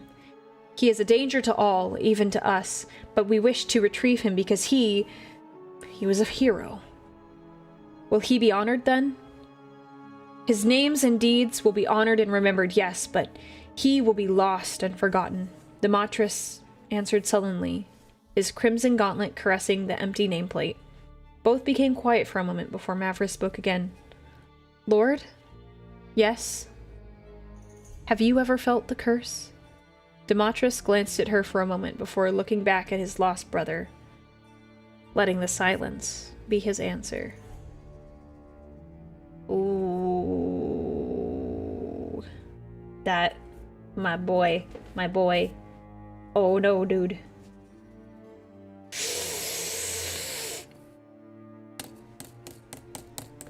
I'm a little worried. I'm a little worried for you, buddy. Yikes. Yikes. I have to go now. It's getting late for me, too. Hope the backstory wasn't too sad. No. I love it.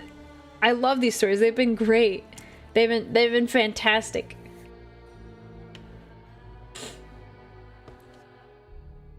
Whispers in the Blood. A Guardsman's Last Letter. Inquisition File 1397A. Recovered letter from the body of a Guardsman, Kellen Oric. Location, Galdros 5, Forward Trench 17A. Status, personal note. To my dearest Lila, I've searched for you everywhere. Through the dead, the broken bodies, the twisted wreckage of our battlefield, but you're nowhere. All I see is blood and faces that aren't yours. It's so dark now, the sky choked with smoke, and I feel lost, more lost than I've ever been. The heretics came for us in waves, and we fought them off barely. I thought that would be the end of it. I thought we had seen the worst, but then the Blood Angels came. We thought they were here to save us, to deliver us from the madness, but they were worse than the heretics. So much worse.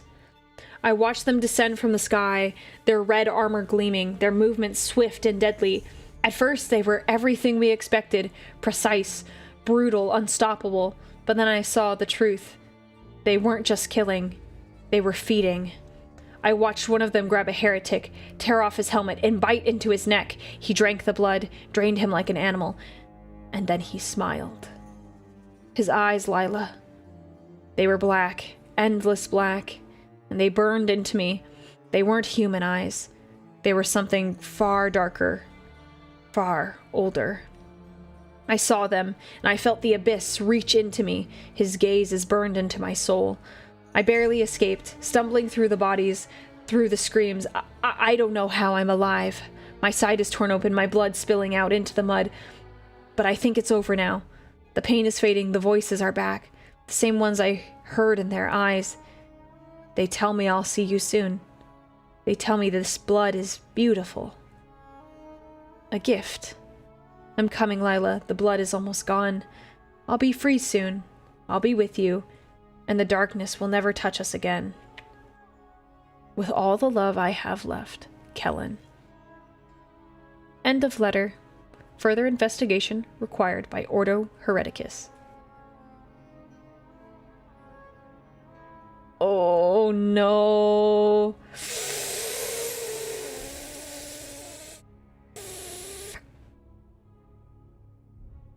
Imagine seeing that. Imagine seeing the Blood Angels and thinking you're saved, and then some of them get real thirsty.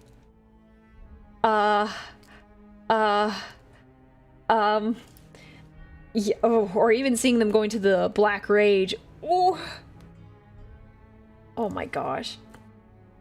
I feel like that's all I say here. I'm just like, oh my gosh, this is nuts, this is insane. Like, you guys, you're pulling out all the stops today.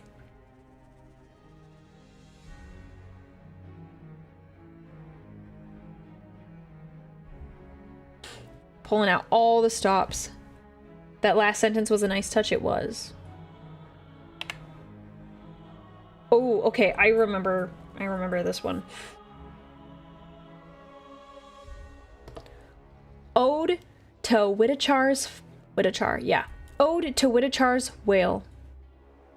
I'm not very good at reading poems or text like this, so I apologize, it may not be the best.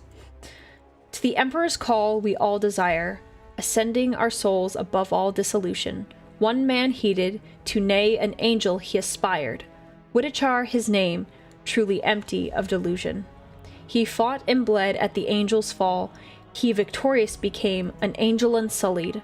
Honored he was by being sent into battle against the cursed Drukhari his duty calls. Descending onto a world unjustly bloodied, equinox in hand, slaying knife-eared rabble, ninth eve of battle, his heart and spirit sank, for he gazed on the horror of Xenos make. Pillars made of man, frozen in their flesh, made as living statues, treated like chattel. Our people in pain, watching agony's wake, with that Witachar witnessed, he wailed. Tears upon his cuirass, feeling so primal, his sorrow filled his veins, holy heartache.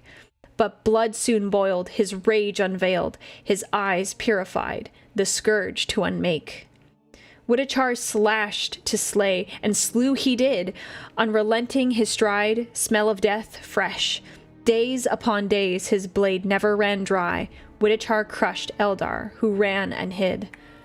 But upon the hour he stood alone, amongst pillars of man, who in agony lie, he looked upon the field red and tide, he counted not those that he had slain.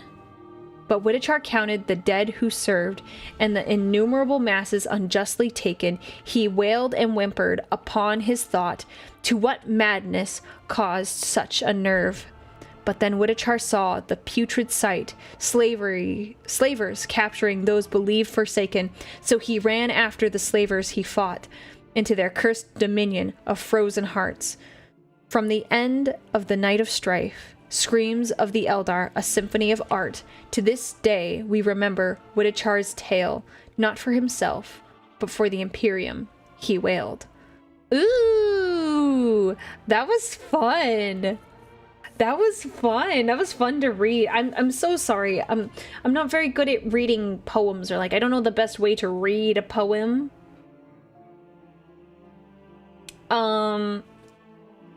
Yeah, that was a lack me gusta. It was very nice.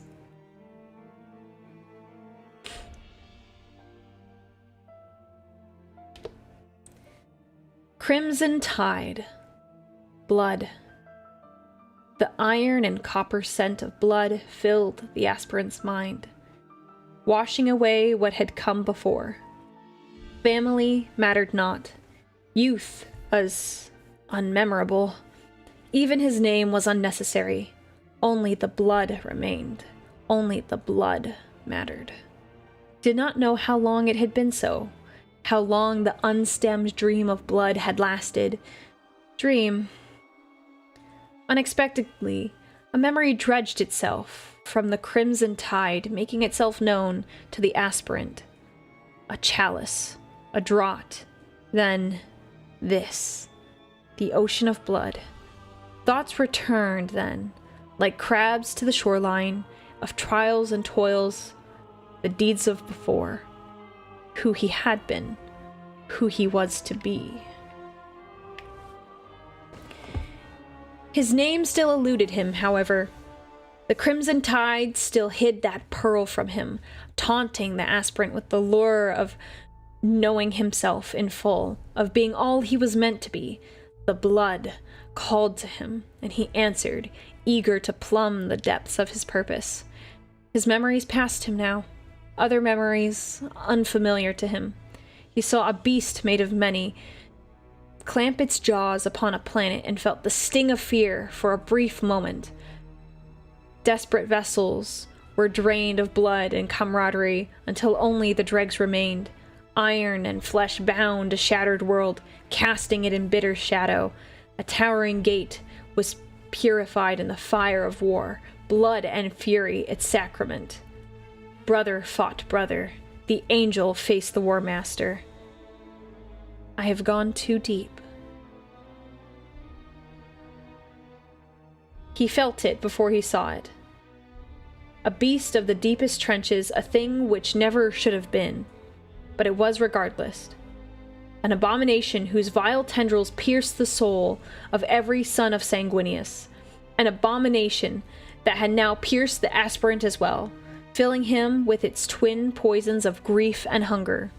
He felt his entire body contort in silent agony as he began to rise back to the surface. A final memory greeted the aspirant as the dream of blood fell away, like sand against the waves. A dying warrior clad in shimmering blue, a glaive in hand, with blade shrouded in red wrath. Through the hundreds of cultists he had slain, the warrior charged towards a towering demon. The name upon his pauldron, the last thing the aspirant witnessed. His name rang out in his mind. The crimson tide ebbed, the blood remained, as did Nellius of the Blood Angels. Ooh, that was cool. I love that. That was awesome. Thanks for the amazing stream, Aurelia. Got stuff to do tomorrow early on. No, that is okay. Everyone get sleep. If you need the sleep, go for it. Wow. The visions, those would be so trippy. Those would be so trippy.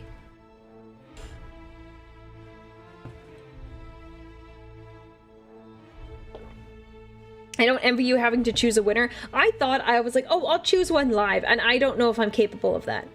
I'll probably just need to review for like 10-15 minutes after stream to pick one.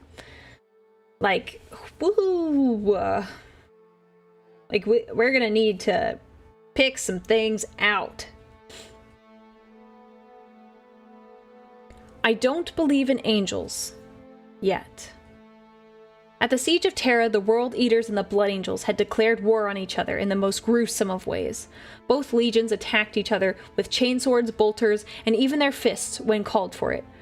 Korvac had been running through the battlefield, his lungs heaving as he went from marine to marine he could get to. A sudden and loud boom echoed over the battlefield, combat in the skies, and the smashing of a titan. He could hear the pounding of the ground that sounded like the mauling only Angron could give before having his chest smashed in by another marine. Korvac stood up and growled beneath the marine.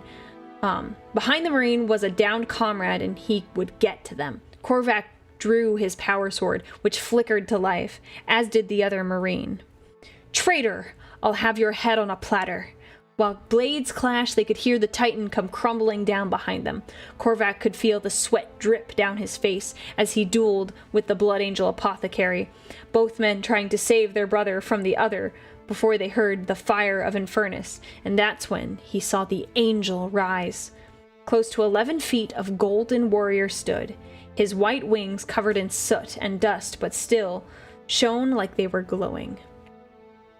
The angel shot off the ground, being followed by the Lord of the Red Sand. Korvac clashed with the son of Sanguinius repeatedly, grunting in exertion before locking blades. The Vox growled as they both fought for dominance before Korvac let the man fall, stepping backwards only to smash the grip of his bolter pistol into the Blood Angel's head as he started firing. Korvac fled with the World Eater, fear and awe in his heart, now that he could take in just how close to death he was. The Night Lord sat watching over the once sister of battle, now an ascended demon of Nurgle, suffering from the whiplash of forcibly becoming a navigator for the ship. I don't believe in angels, yet I will never forget the grace and awe he inspired in that moment. Dorothea forced down the suffering of hooking up to the angered machine spirit and the tempest that was the warp. Thank you, Korvac. I needed that to focus. Thank you. Korvac nodded before reliving those moments, still in awe. Oh, okay. He's telling the story. Unfortunately, we had a dead blood angel there, but that was kind of neat. You get from a heretic perspective of Sanguinius, he's still like, wow, that guy's amazing. He's so cool. He is so neat.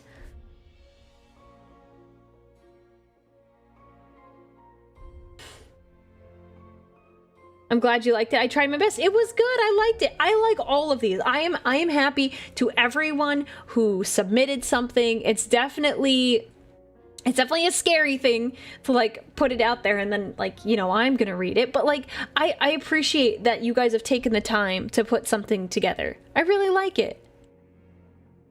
One day I wish to be entombed in a dreadnought so I can tell everyone stories about random 40k stuff. Honestly, I'm happy for you if that's what you'd like to do. It's not for me.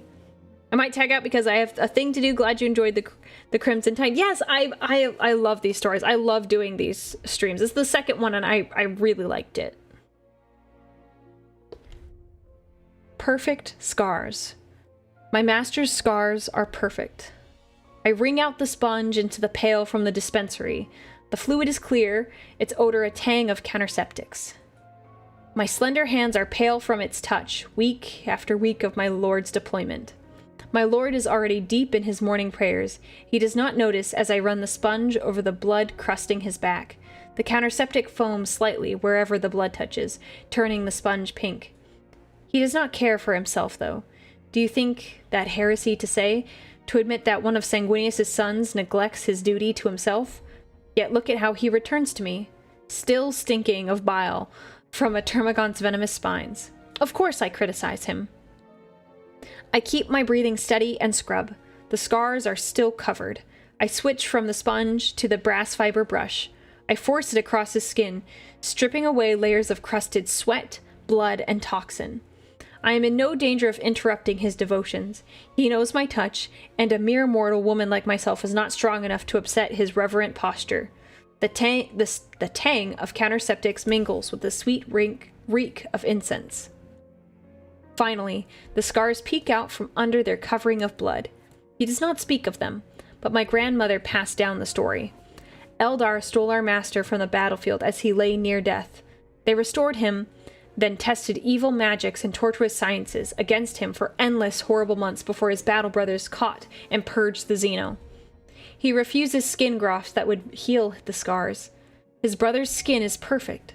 I've stood by in waiting as they practice their martial arts, clad in honor only.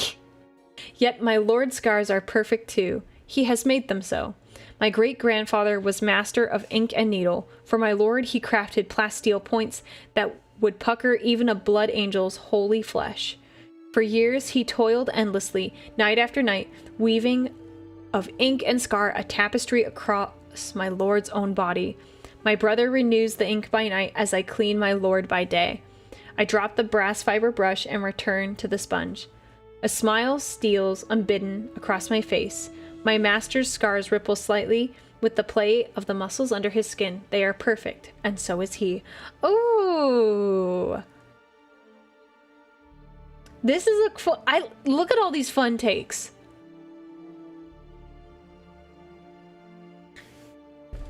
Huh. I like... Man, you guys are making this hard. You guys are making this hard. Making this difficult. A serf that doesn't die terribly? I know, who would have thought? I mean, Augustus didn't die terribly, I don't think.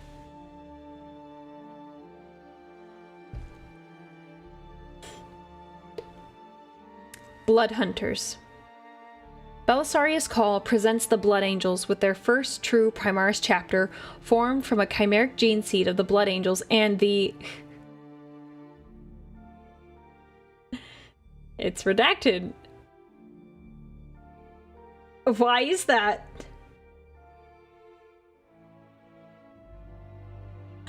In the warp 2 weeks after the conclusion of the Blood campaign above the Blood Hunters flagship, Blood Rot en route to the... Oh no.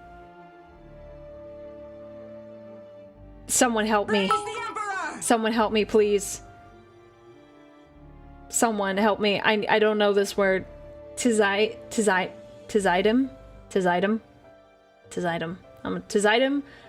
Manua on the Blood Hunters' homeworld of Mavet.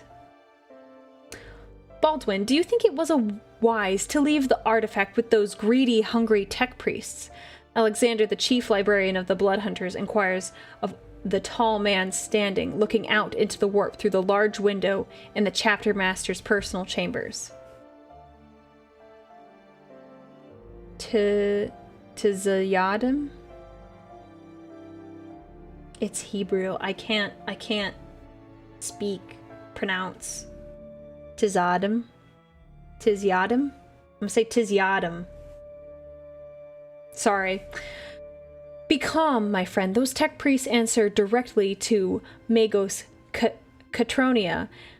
Catronia, and I trust her to do the smart thing with that artifact. The man looking out over the vastness of the warp, still clad in his custom Mark 10 Gravis armor, turns to face his librarian, bandages wrapping parts of his face fluttering as he walks.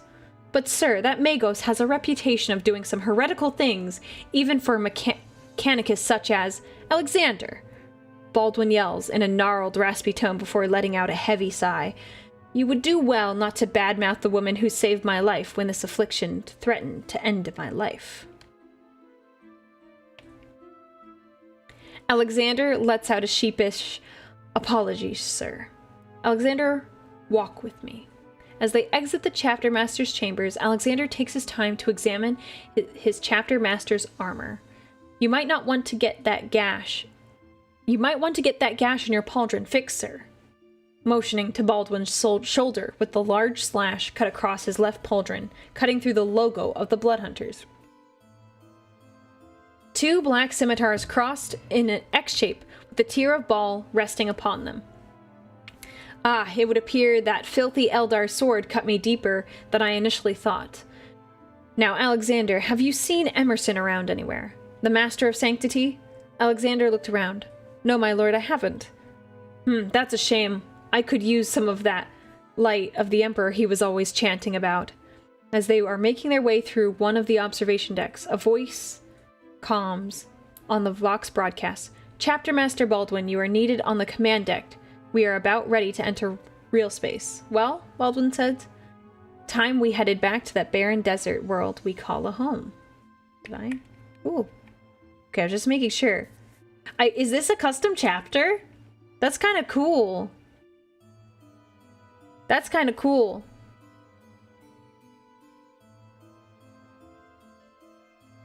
Yes? Wait. No, they're saying something else.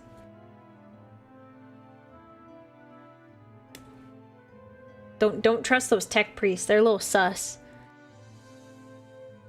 They're a little sus. They're a little sus. Praise the Emperor! Yes, chimeric with Death Guard. That is interesting to me, because that sounds very, very heretical. Very heretical.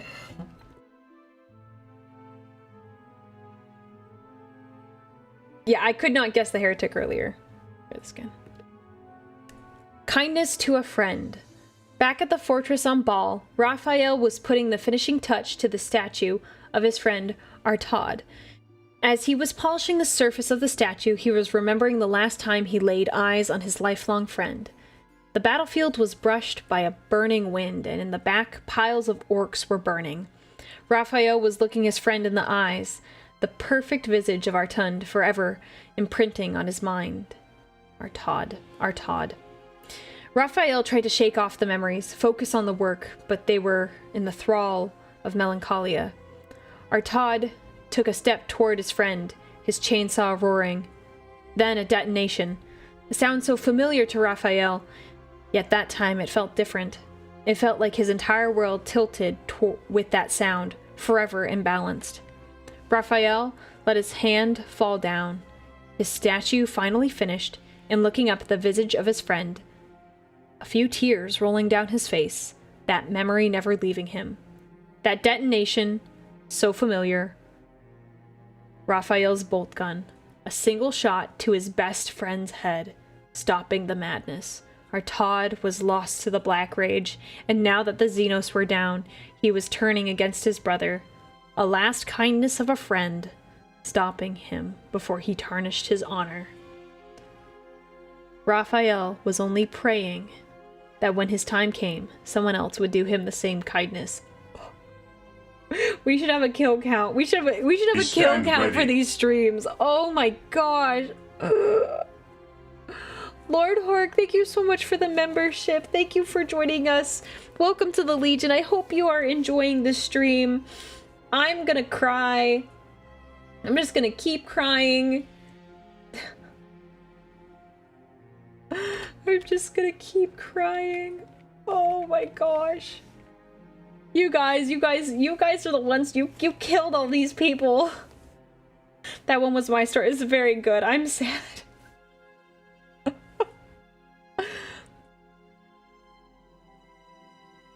Oh. Yeah, we should have a kill counter for all of these. Even the references where it's like, yeah, there was 5 of them. Now there's only 4. Like now there's 1. Like oh gosh. What? Just because I read it, this is not what was it called? This isn't Inkheart where I read it and it comes to life. Trust me, if that was the case, I'd be reading the stories about Sanguinius out loud. Check clips and art. Oh no. What has been done? What has been done in the clips and art?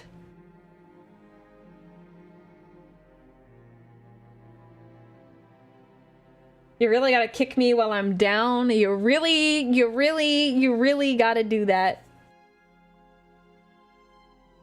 Oh my gosh, this is awful. I can't even. No.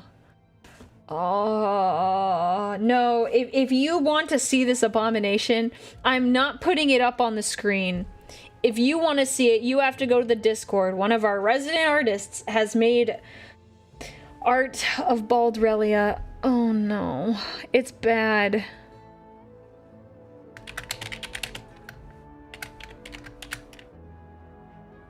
Hang on. Oh, it's awful. I'm not gonna put that on the stream. There's no way. No, I'm not doing it. You have to convince me to do it. I don't think I can be convinced. Otherwise, nope. You already got the Aurelia redeem. It requires more than just that. I'm not putting it up on my stream.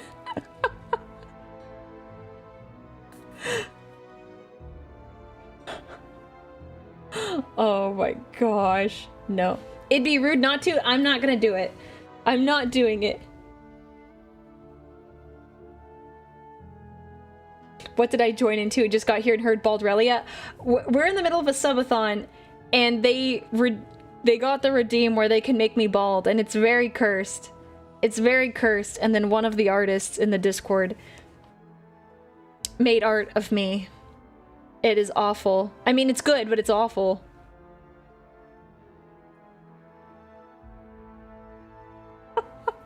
So join the Discord if you want to suffer.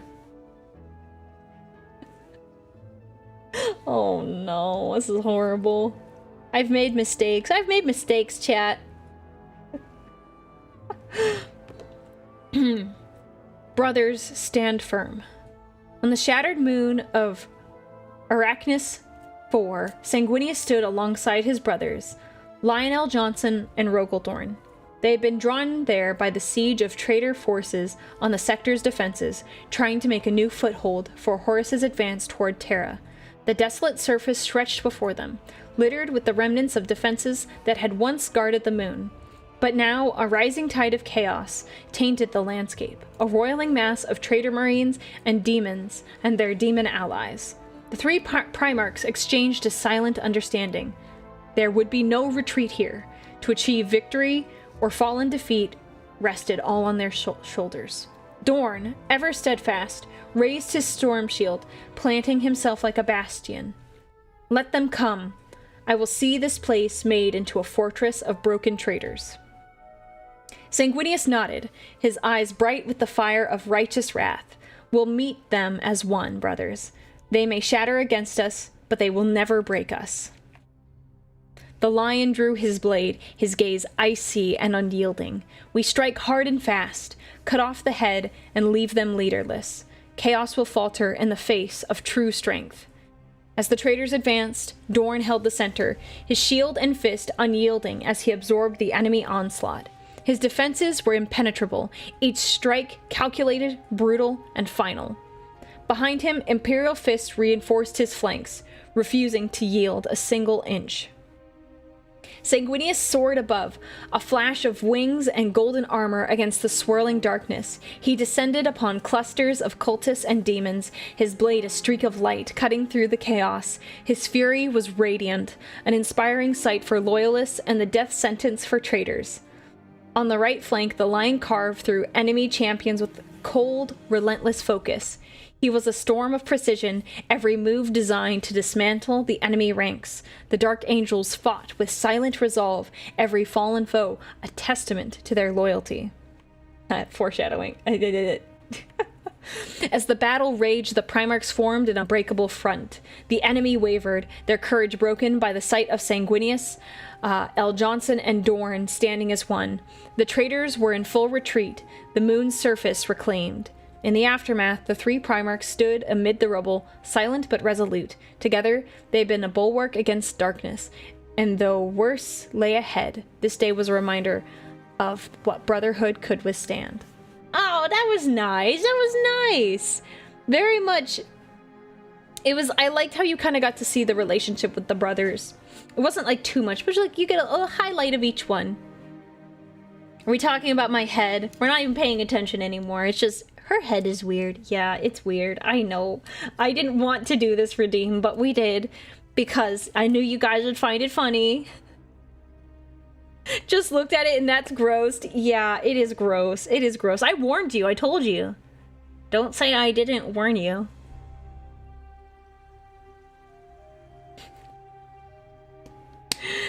Don't say I didn't warn you. Ow. Oh, there's something in the meme channel too? No, it's too early for this. You guys suck. You guys suck. You guys are playing tic-tac-toe on my head. Oh my gosh. All of the memes in the Discord. I am disappointed. I'm not mad. I'm just disappointed. I'm just disappointed, chat. I'm just disappointed. I just spit out my drink. Hi Aurelia, how's it going? It's going all right. Reeb, it's going all right. I just got the Baldrelia redeem and everyone's making fun of me because my head looks really weird. I did this to myself? I mean, yes, technically, I did leave it as a reward. Did I think I was gonna look that bad? No. No.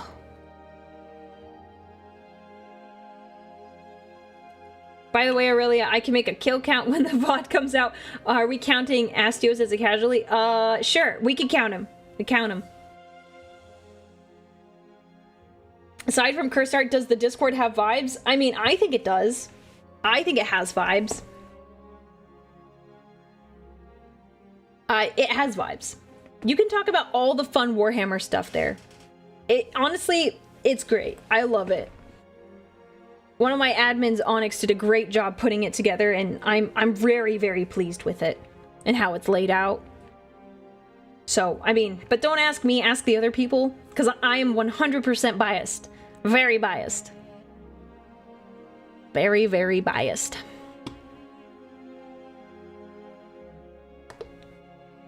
The space between heartbeats. Time had run out, and yet there was an eternity left. 17 of the 200 remained fighting at the walls. 16 Blood Angels and 1 Custodian stood against the tide of traitors that would wash them away. Aurelia had seen her love leave the battle to be with his father. She knew she would never see him again.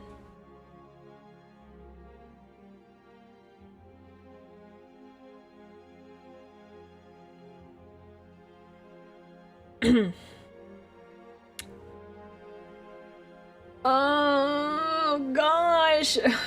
Okay, I could do this. I'm doing this. They shared no final words. They had seen each other.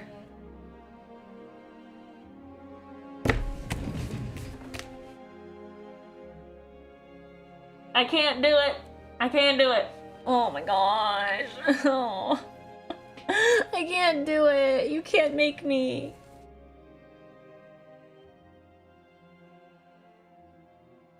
Oh. Okay. Okay. Okay.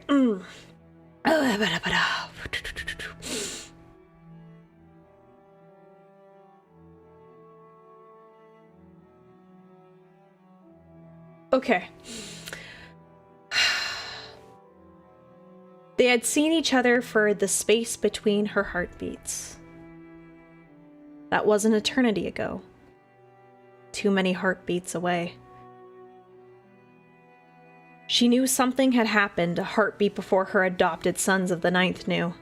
A coldness cut through her, and she faltered for a beat. 2, 3. Her helmet felt claustrophobic then. Her heart's quickened, higher than what battle could cause it to. She clawed at the seam between neck and helm, her blood-soaked fingers slipping for a moment before she tore it off, breaking the connection point with the sputtering of sparks and whining machine components. She wasn't with her sons anymore.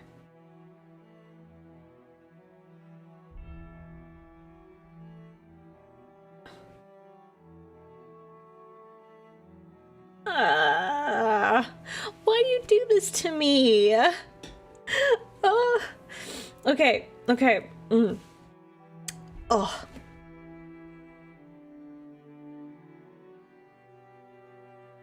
Hello, that's me. I am the Custodian Vtuber. I'm gonna cry right now, so I hope you're excited to see me. Hello. The Blood Angel. The only Blood Angel she saw now was him. She saw him lying before the Emperor's first found son. His body was broken, and she felt every wound.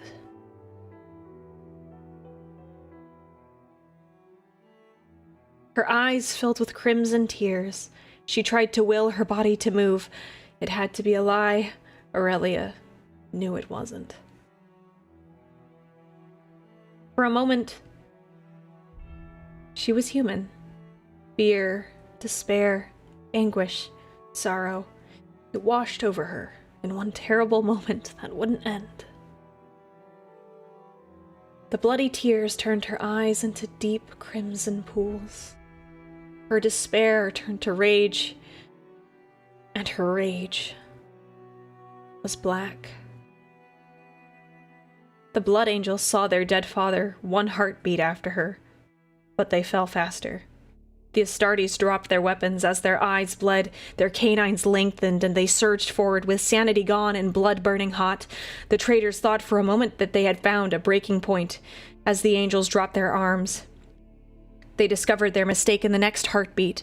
The first line of revenants crashed into was torn apart. Their armor seemed to shred like paper under the fury of the assault as they punched and clawed and bit. The Crimson Widow stood behind them, composed, but just as lost to the madness. Her hearts raced like the thundering of a cavalry charge.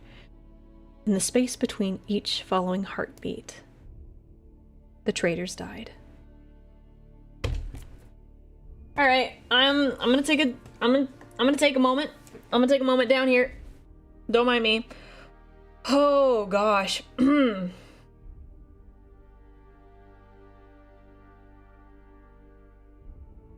Oh. Yeah, Crimson Widow does hit hard. It really does. Oh my gosh. Guys, I said I was gonna stop crying on streams. It's too emotional. Oh my gosh, I gotta stop. Oh.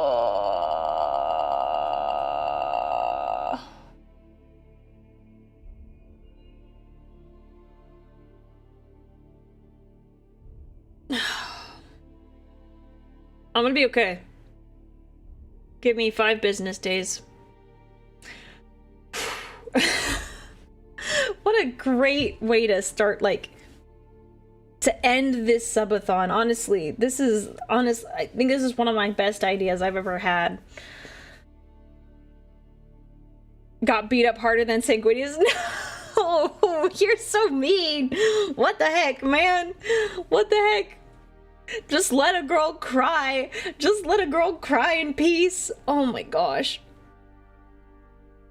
She's parasocializing into character again? Bro, I was the character in the story. That was me. That wasn't just like Aurelia. That was me, obviously. That's different. That's different. It's very different. Oh my gosh. Great stream. I'm glad you're loving it. I'm glad you're loving it. Ba-da-ba-ba-ba. It's only been 10,000 years. Don't be mean. Yeah, it's still very fresh. Very fresh. Okay. Onyx, if you're here, can you message me in private how many we have left? I don't know how many we have. And I'm trying to be, like, fair and give everyone a good reading. Oh, this has been so much whiplash, yes. My emotions are everywhere today. Armageddon. Brother Baylor pulled his trigger on his bolt gun and put a bolt through the wounded greenskin skull. The Xeno blood tainted the shrine. That had been the last of them. The orcs had taken the holy ground of Sanguinius Triumphant from the hands of the Steel Legion, only to be crushed under the swift counterattacks of Baldur's detachment of 20 battle brothers. Balor. Why say Baldur? Sorry. Baylor. Baylor's detachment of 20 battle brothers. A perfect maneuver, he told himself, whilst his lips were reciting a prayer. However, Brother Apothecary Raphael and 2 other Marines of the 4th Company cut him short in his meditation. Sergeant Baylor, it is Brother Chaos. I understand, Apothecary. I will handle it. Raphael transmitted the date of Chaos' last known position, and the venerable sergeant headed out alone. He had been shaped by the century of service he undertook in the name of the Emperor, facing many times death itself, but even this could not help against the grim prospect he would have to face. As he approached the area, the stench of the dead Xenos was thick and heavy in the wind. He saw first the orc bodies, some chainsawed in half, others split and torn apart. Some were impaled against the debris of the city that once laid here. He found the assault marine, alone, lying, head against some rubble, in a pool of blood. Brother Baylor expected the traits he had seen in so many other battle brothers now. The madness, the anger, the strained and contorted face, riddled with rage. Yet, in this one, he saw only a look of amazement. Brother... oh, Kairos. He addressed him. But the response was late to come. Brother Sergeant, I saw him. He was there. There. Oh... more magnificent than any of our statues could ever depict him. The scriptures seem so incapable of describing who he was. The sergeant stayed silent. There in that accursed ship, I saw him battle against the arch-traitor. Oh, how he traded blows with him, with unparalleled swiftness and strength. It was truly a sight to see, brother. I know, Kairos. I know. And I know, too, what you must do now. Make it quick, brother. Alright, add another one, boys. Add another one, boys. Add another one. Rip the homie. Rip the homie. Thank you for your kind words about my story. Good night. Yes, I'm so glad all of you submitted your stories. I will have to choose a winner after the fact. These are all way too good. The wolf remembers. Our orders were simple. Protect the Ancient One and ensure its safe return to the Fang. This has been our duty for millennia, but I still wonder why he goes to this random world in a random sector. It was only recently I heard the reason. This was the last place I saw Sanguinius. These words did Bjorn the Fell-Handed say. It shocked all of us, every Sanguinala. We had made this journey thinking it was a punishment when he shared these words. We had realized it was no punishment, but a pilgrimage. The following he told us on our return journey, and I share it with you, so many share in its wisdom. It was not long after I had joined the guard of our father Russ when we were ordered to reinforce the Blood Angels who had come across some orc horde we had descended.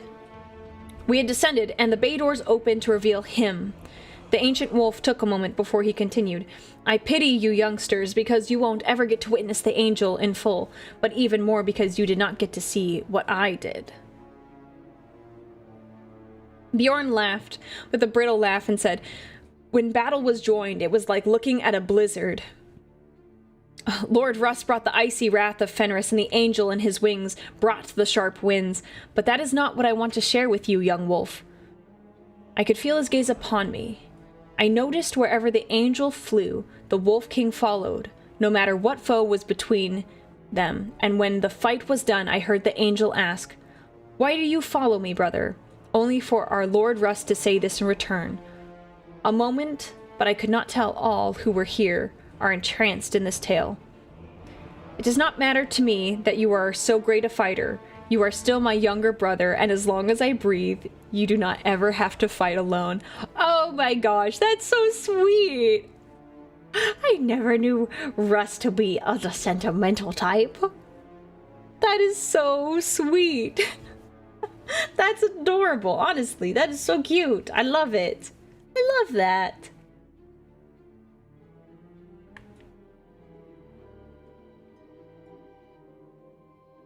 Fall. The crump of munitions thunder in the background as their rain ends in blast waves that shake the foundation of the temple. Plaster duts and bits of masonry fall. Where is everyone? The angel thinks to himself, blinking the flare of the teleport transition from his eyes. Father, Dorn? Anyone? He shouts in vain at the tortured hall he has found himself in upon the shoulders of two Astartes. Brothers. No, cherished friends. The two have fought, bled, and laughed through so much together before finding themselves on Armageddon. Lamartes lays a gauntleted hand upon the slightly trembling pauldron of the Marine knelt in front of him. His armor, still smelling of the newly applied black paint, jitters with the restraint of the Marine fighting. Horus! He yells. Fight me, you coward. Do not send these dregs, your bastard sons, to face me in your stead. Come to me and fight. Back the rage, the memories. He stirs at a name. Erasmus? His name? He doesn't recall a son bearing that name. He looks up smiling. Dorn. He asks his brother and then frowns in confusion. Lamartes? His one remaining eye glistens at the sadness on his friend's face. Yes, Erasmus, it's me. Lamartes, he says slowly. It is time to go. The final preparations have been completed. Erasmus stands and bangs his fist atop his brother's armored chest. Shall we then, Dorn? I will see you aboard the Vengeful Spirit. Lamartes gives him a sad smile. Aboard the Spirit, then. The two brothers walk out of the temple's blasted archway to the walls of Hive Tempestora. A breach had been blown through a portion of Tempestora's wall. Erasmus bellowed as he and his death company of the Forlorn Hope charged up into the gap. He burst into Horus's audience hall, never-born and traitors torn to shreds. Horus, the last of his men, as the war boss charges. The two brothers clash. Curses made. Blows traded. Armor rends, then pain and quiet.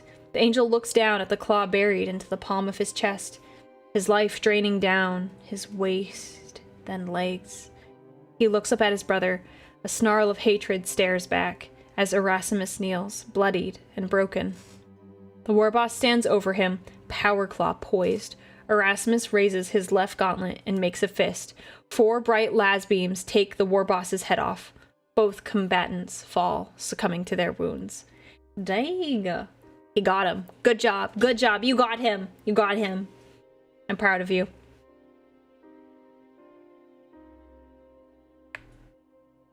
I think this is the last one. I think this is the last one. The Sacrificial Angel. The young sanguinary priest stood alone in the cathedral, trembling. His name is Nathaniel. He looks young, even with the slow aging of an Astartes. He wore the white of an apothecary, but the Blood Angels don't have normal apothecaries. Nathaniel is charged with watching his battle brother's red thirst and with caring for the Red Grail on top of all the responsibilities of other Space Marine apothecaries. Poor brother Nathaniel is not worried about the red thirst right now. He is worried about the Black Rage. His company was deployed to the Shrine World. Theodosius Prime. His company fights with the commandery of the Order of the Bloody Rose as the world's crimson defenders against a warband of the Black Legion. Nathaniel recklessly charged towards the traitors when they first came into contact. Brother Lieutenant Zachariah saved the sanguinary priest at the cost of his own life. During a pause in the fighting, Nathaniel extracted his savior's gene seed, along with his other fallen battle brothers. He has never seen casualties like this since before he was elevated to his current position. His emotions festered, and all he has felt was rage at the traitor sons of Horus. He stood, shaking with his white chainsword, gauntlets looking more like the color of his battle brother's armor. His captain and the company's chaplain told him to stay inside and protect the chapter's gene seed and the Red Grail. He hid them in a conveniently hidden compartment he found under a statue of Sanguinius, watching over his son. All of a sudden, the main doors of the cathedral crash open with a Black Legionnaire in Terminator armor going through. I knew you would be here, Angel. My warband shall destroy this planet dedicated to your corpse, Emperor, and your weak Primarch, said the presumed Chaos Lord. How could you betray us all? Nathaniel said as he submits to his father's rage. The sanguinary priest charges and knocks the Chaos Lord Stormbolter out of his hand. The Chaos Lord countered by stabbing Nathaniel in his lower abdomen with his power sword. With the sword in him, he stabs the Chaos Lord's head with his Narthesium, drilling a hole into his head. The Chaos Lord falls, but so does Nathaniel. The gene seed and the Red Grail would be found by his brothers at the end of the battle. That... Bro. That's another one, chat. Add it. Rip the homies. And I think that, yeah, that is our last one.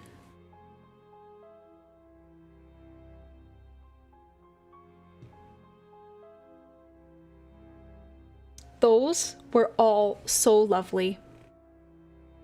Oh gosh, I'm so torn. I think there's a few that I'm like, oh, can we give everyone a gold star? Yeah, everyone gets a gold star for being amazing and awesome and writing amazing stories and being willing to let someone else read them.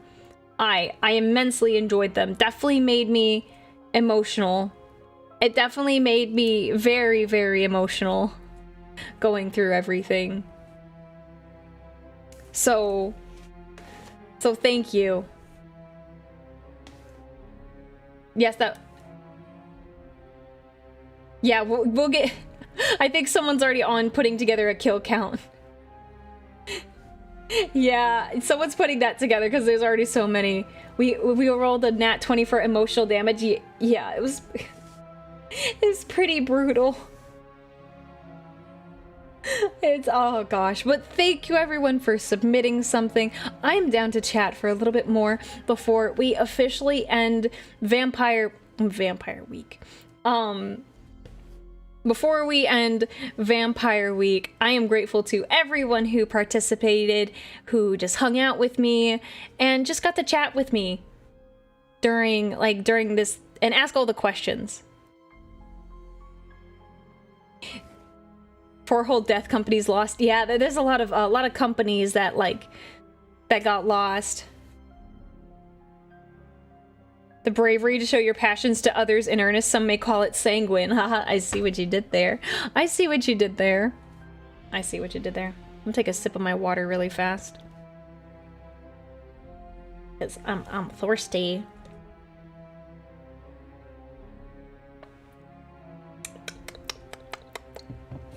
Great stream. I'm glad you liked it. I really liked... So we first started this concept as lore for my sword because I didn't come up with anything. And so we, at my 10,000... When I hit 10,000 subscribers on YouTube, I hosted a competition. And it's like... that was really fun. I really enjoyed reading it. So I thought it would be a really fun thing to do for this stream, just kind of vampire themed. It's been a long time since I've seen your stream. Well, welcome back.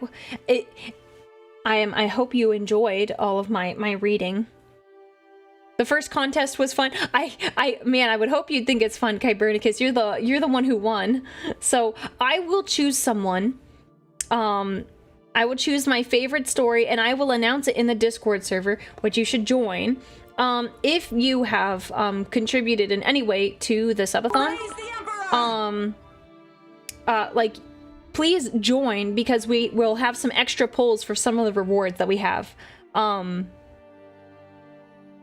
So, like, we'll have stuff that we vote for, like, for 2.0 model toggles, maybe emotes, a bunch of other stuff. So please join so you can participate.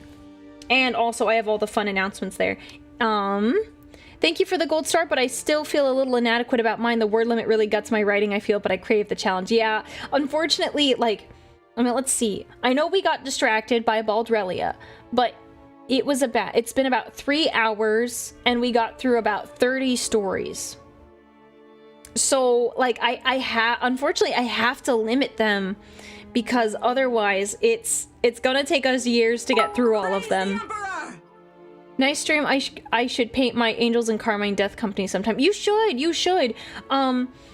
I'm probably not gonna paint anything this weekend, because I've been streaming for today is 9 days straight, and then we're streaming tomorrow for Halloween, and then Friday we're also streaming. So I'll be like, I'll be doing a lot of stuff. I'm still deciding whether or not I'm gonna stream Saturday. So I need a little rest. I've been eating dinners late.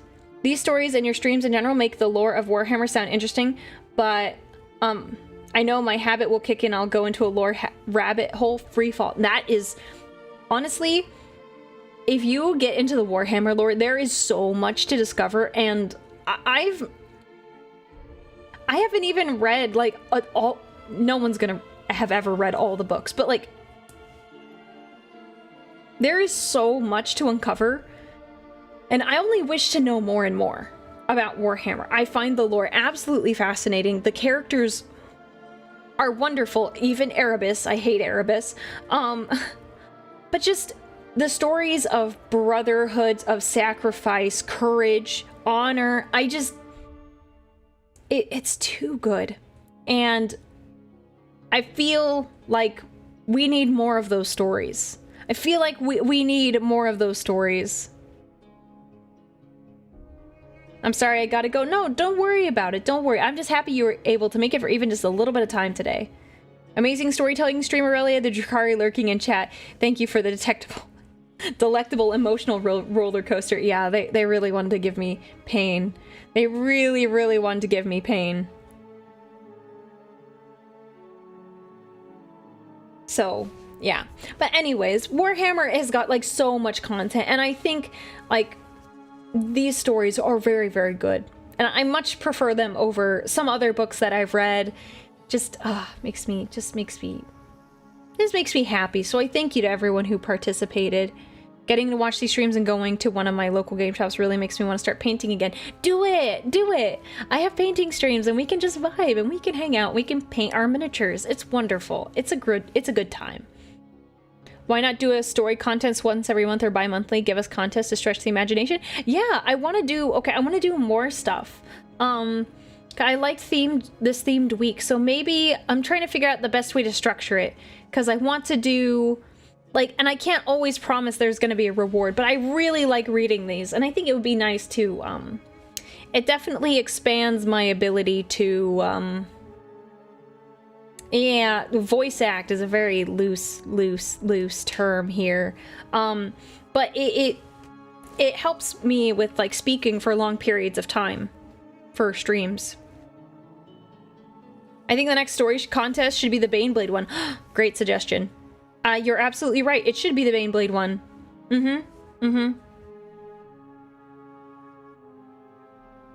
Yeah, striking a good balance is hard on top of the constant streams. Yeah, that is what I'm discovering. I just got here. Oh no, it's okay. Don't worry. I'm gonna go back through the VOD. I need to eat dinner. But right after that, I'm gonna go back through and I'm going to mark every single story. So you can go back, and if you had your own story, you could watch it. Or you could just listen straight through. You will get to see Aurelia. Maybe I will bookmark that part. Maybe. Maybe. This was a great stream. Really nice break from the LSAT practice. I'm hoping to catch another one before the crunch. Have a great night. Well, I good luck with the LSAT. That is a tough test. So best of luck with that. And I'm glad you were able to hang out for a little bit. Unfortunately, I have to watch a lot of the streams as VOD since my work schedule doesn't usually line up with your streams. So I'll paint with you all in spirit. Okay, okay, good. Good. I hope there is at least like some, I don't know, maybe some way you could be there live, because it's nice. It's like nice to have people around, and I try to vary the times. Hopefully, if I ever can get to do this full time, I want to vary it enough where I can catch people from all sorts of time zones, and it's not just well, mainly it kind of makes sense. Like I mostly have to kind of cater to the US side of things, but I want to get more people in the UK and Europe and Asia. I want to be able to have better streams that work for them. So I hope in the future I can vary my stream times. Someday you'll get to the first 24-hour stream. That would be nice. I will use 8 of those hours as sleeping hours. If only we were all in one time zone. Yeah, I wish it worked like that, but got a late nighter UK person, 3:08 a.m. here right now. Well, thank you so much for being here and staying up so late. You should get some sleep, because I mean that's a lot of you're staying up quite late. Imagine her just snoring and yapping as she sleeps. I'm not gonna sleep in the same room as my desk. I don't. I have a separate room. It doesn't make sense.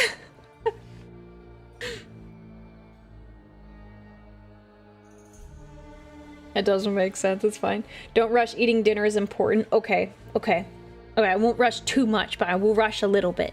I'll rush a little bit. How will I get the sleeping face capture? Like this. See? There you go. 8 hours snore ASMR, let's go. Okay.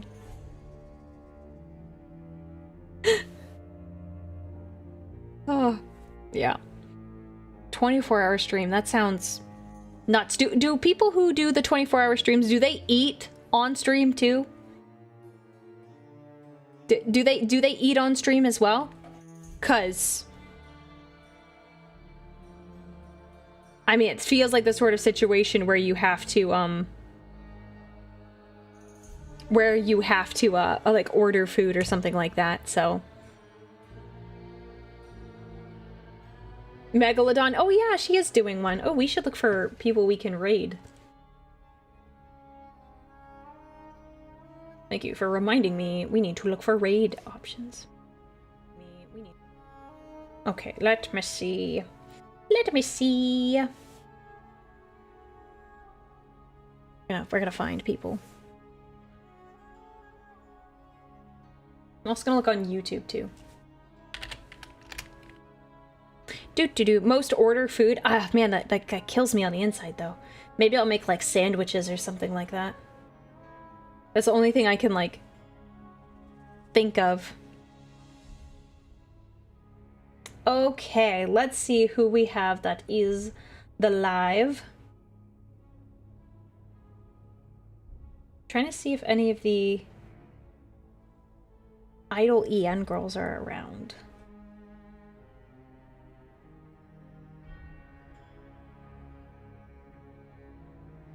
Do.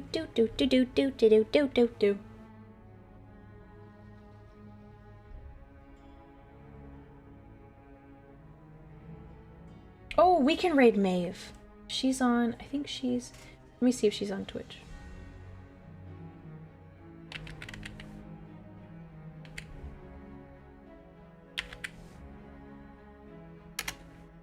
Okay, it looks like we might just be raiding on YouTube today. Okay, I think we're just gonna raid on YouTube. We're gonna raid Maeve. But thank you to everyone who was part of the subathon. Please join the Discord server. If you donated more than 25 subs, please, please, please, please, please, because that's how you're gonna get your wallpaper. You're gonna reach out to my admin Onyx and give a receipt, and you will get your wallpaper. What else? Yeah, join the Discord if you also want to vote on things like new redeems, emotes, those sort of things that'll pop up. Thank you to everyone who participated. Even like if you were just hanging out here, I am so grateful to all of you, and I am truly touched by your kindness and your generosity. This will all go towards a new model with a hopefully normal head, a normal head here, just because. Let me. I'll give you. Here we are. Just cause you earned it. All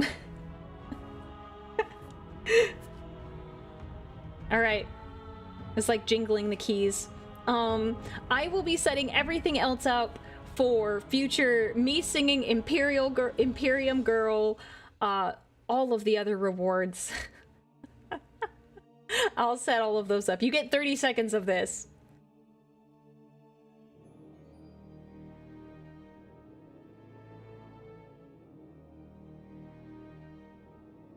Yeah, so there you go. Cute egg. Ew, no, not even. My head is shaped like a commissar hat. So let me add the raid for Maeve.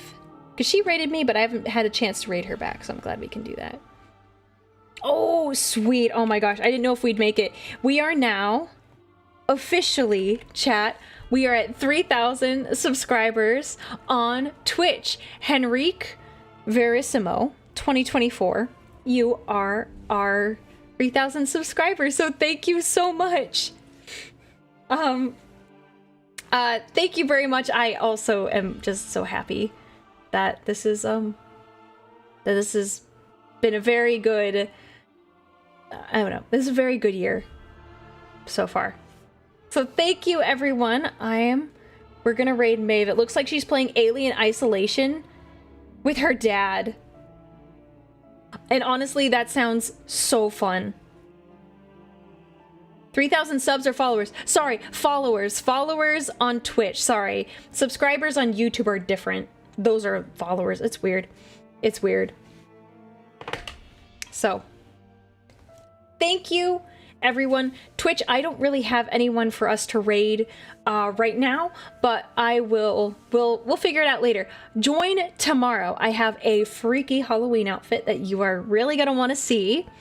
And we're gonna talk about our book for book club, The Bookkeeper's Skull. Very good. You still have time to read it. It's only 4 hours long, so you have time to read it if you get the audiobook. All right. Well, everyone, it has been a pleasure. Thank you for making Vampire Week so much fun. I am truly touched. I'm gonna keep saying it, and I'm gonna go in circles, and I'm just gonna keep going in circles. Thank you for all of your support and your generosity. And I will see you tomorrow. So, thank you. Have a good night.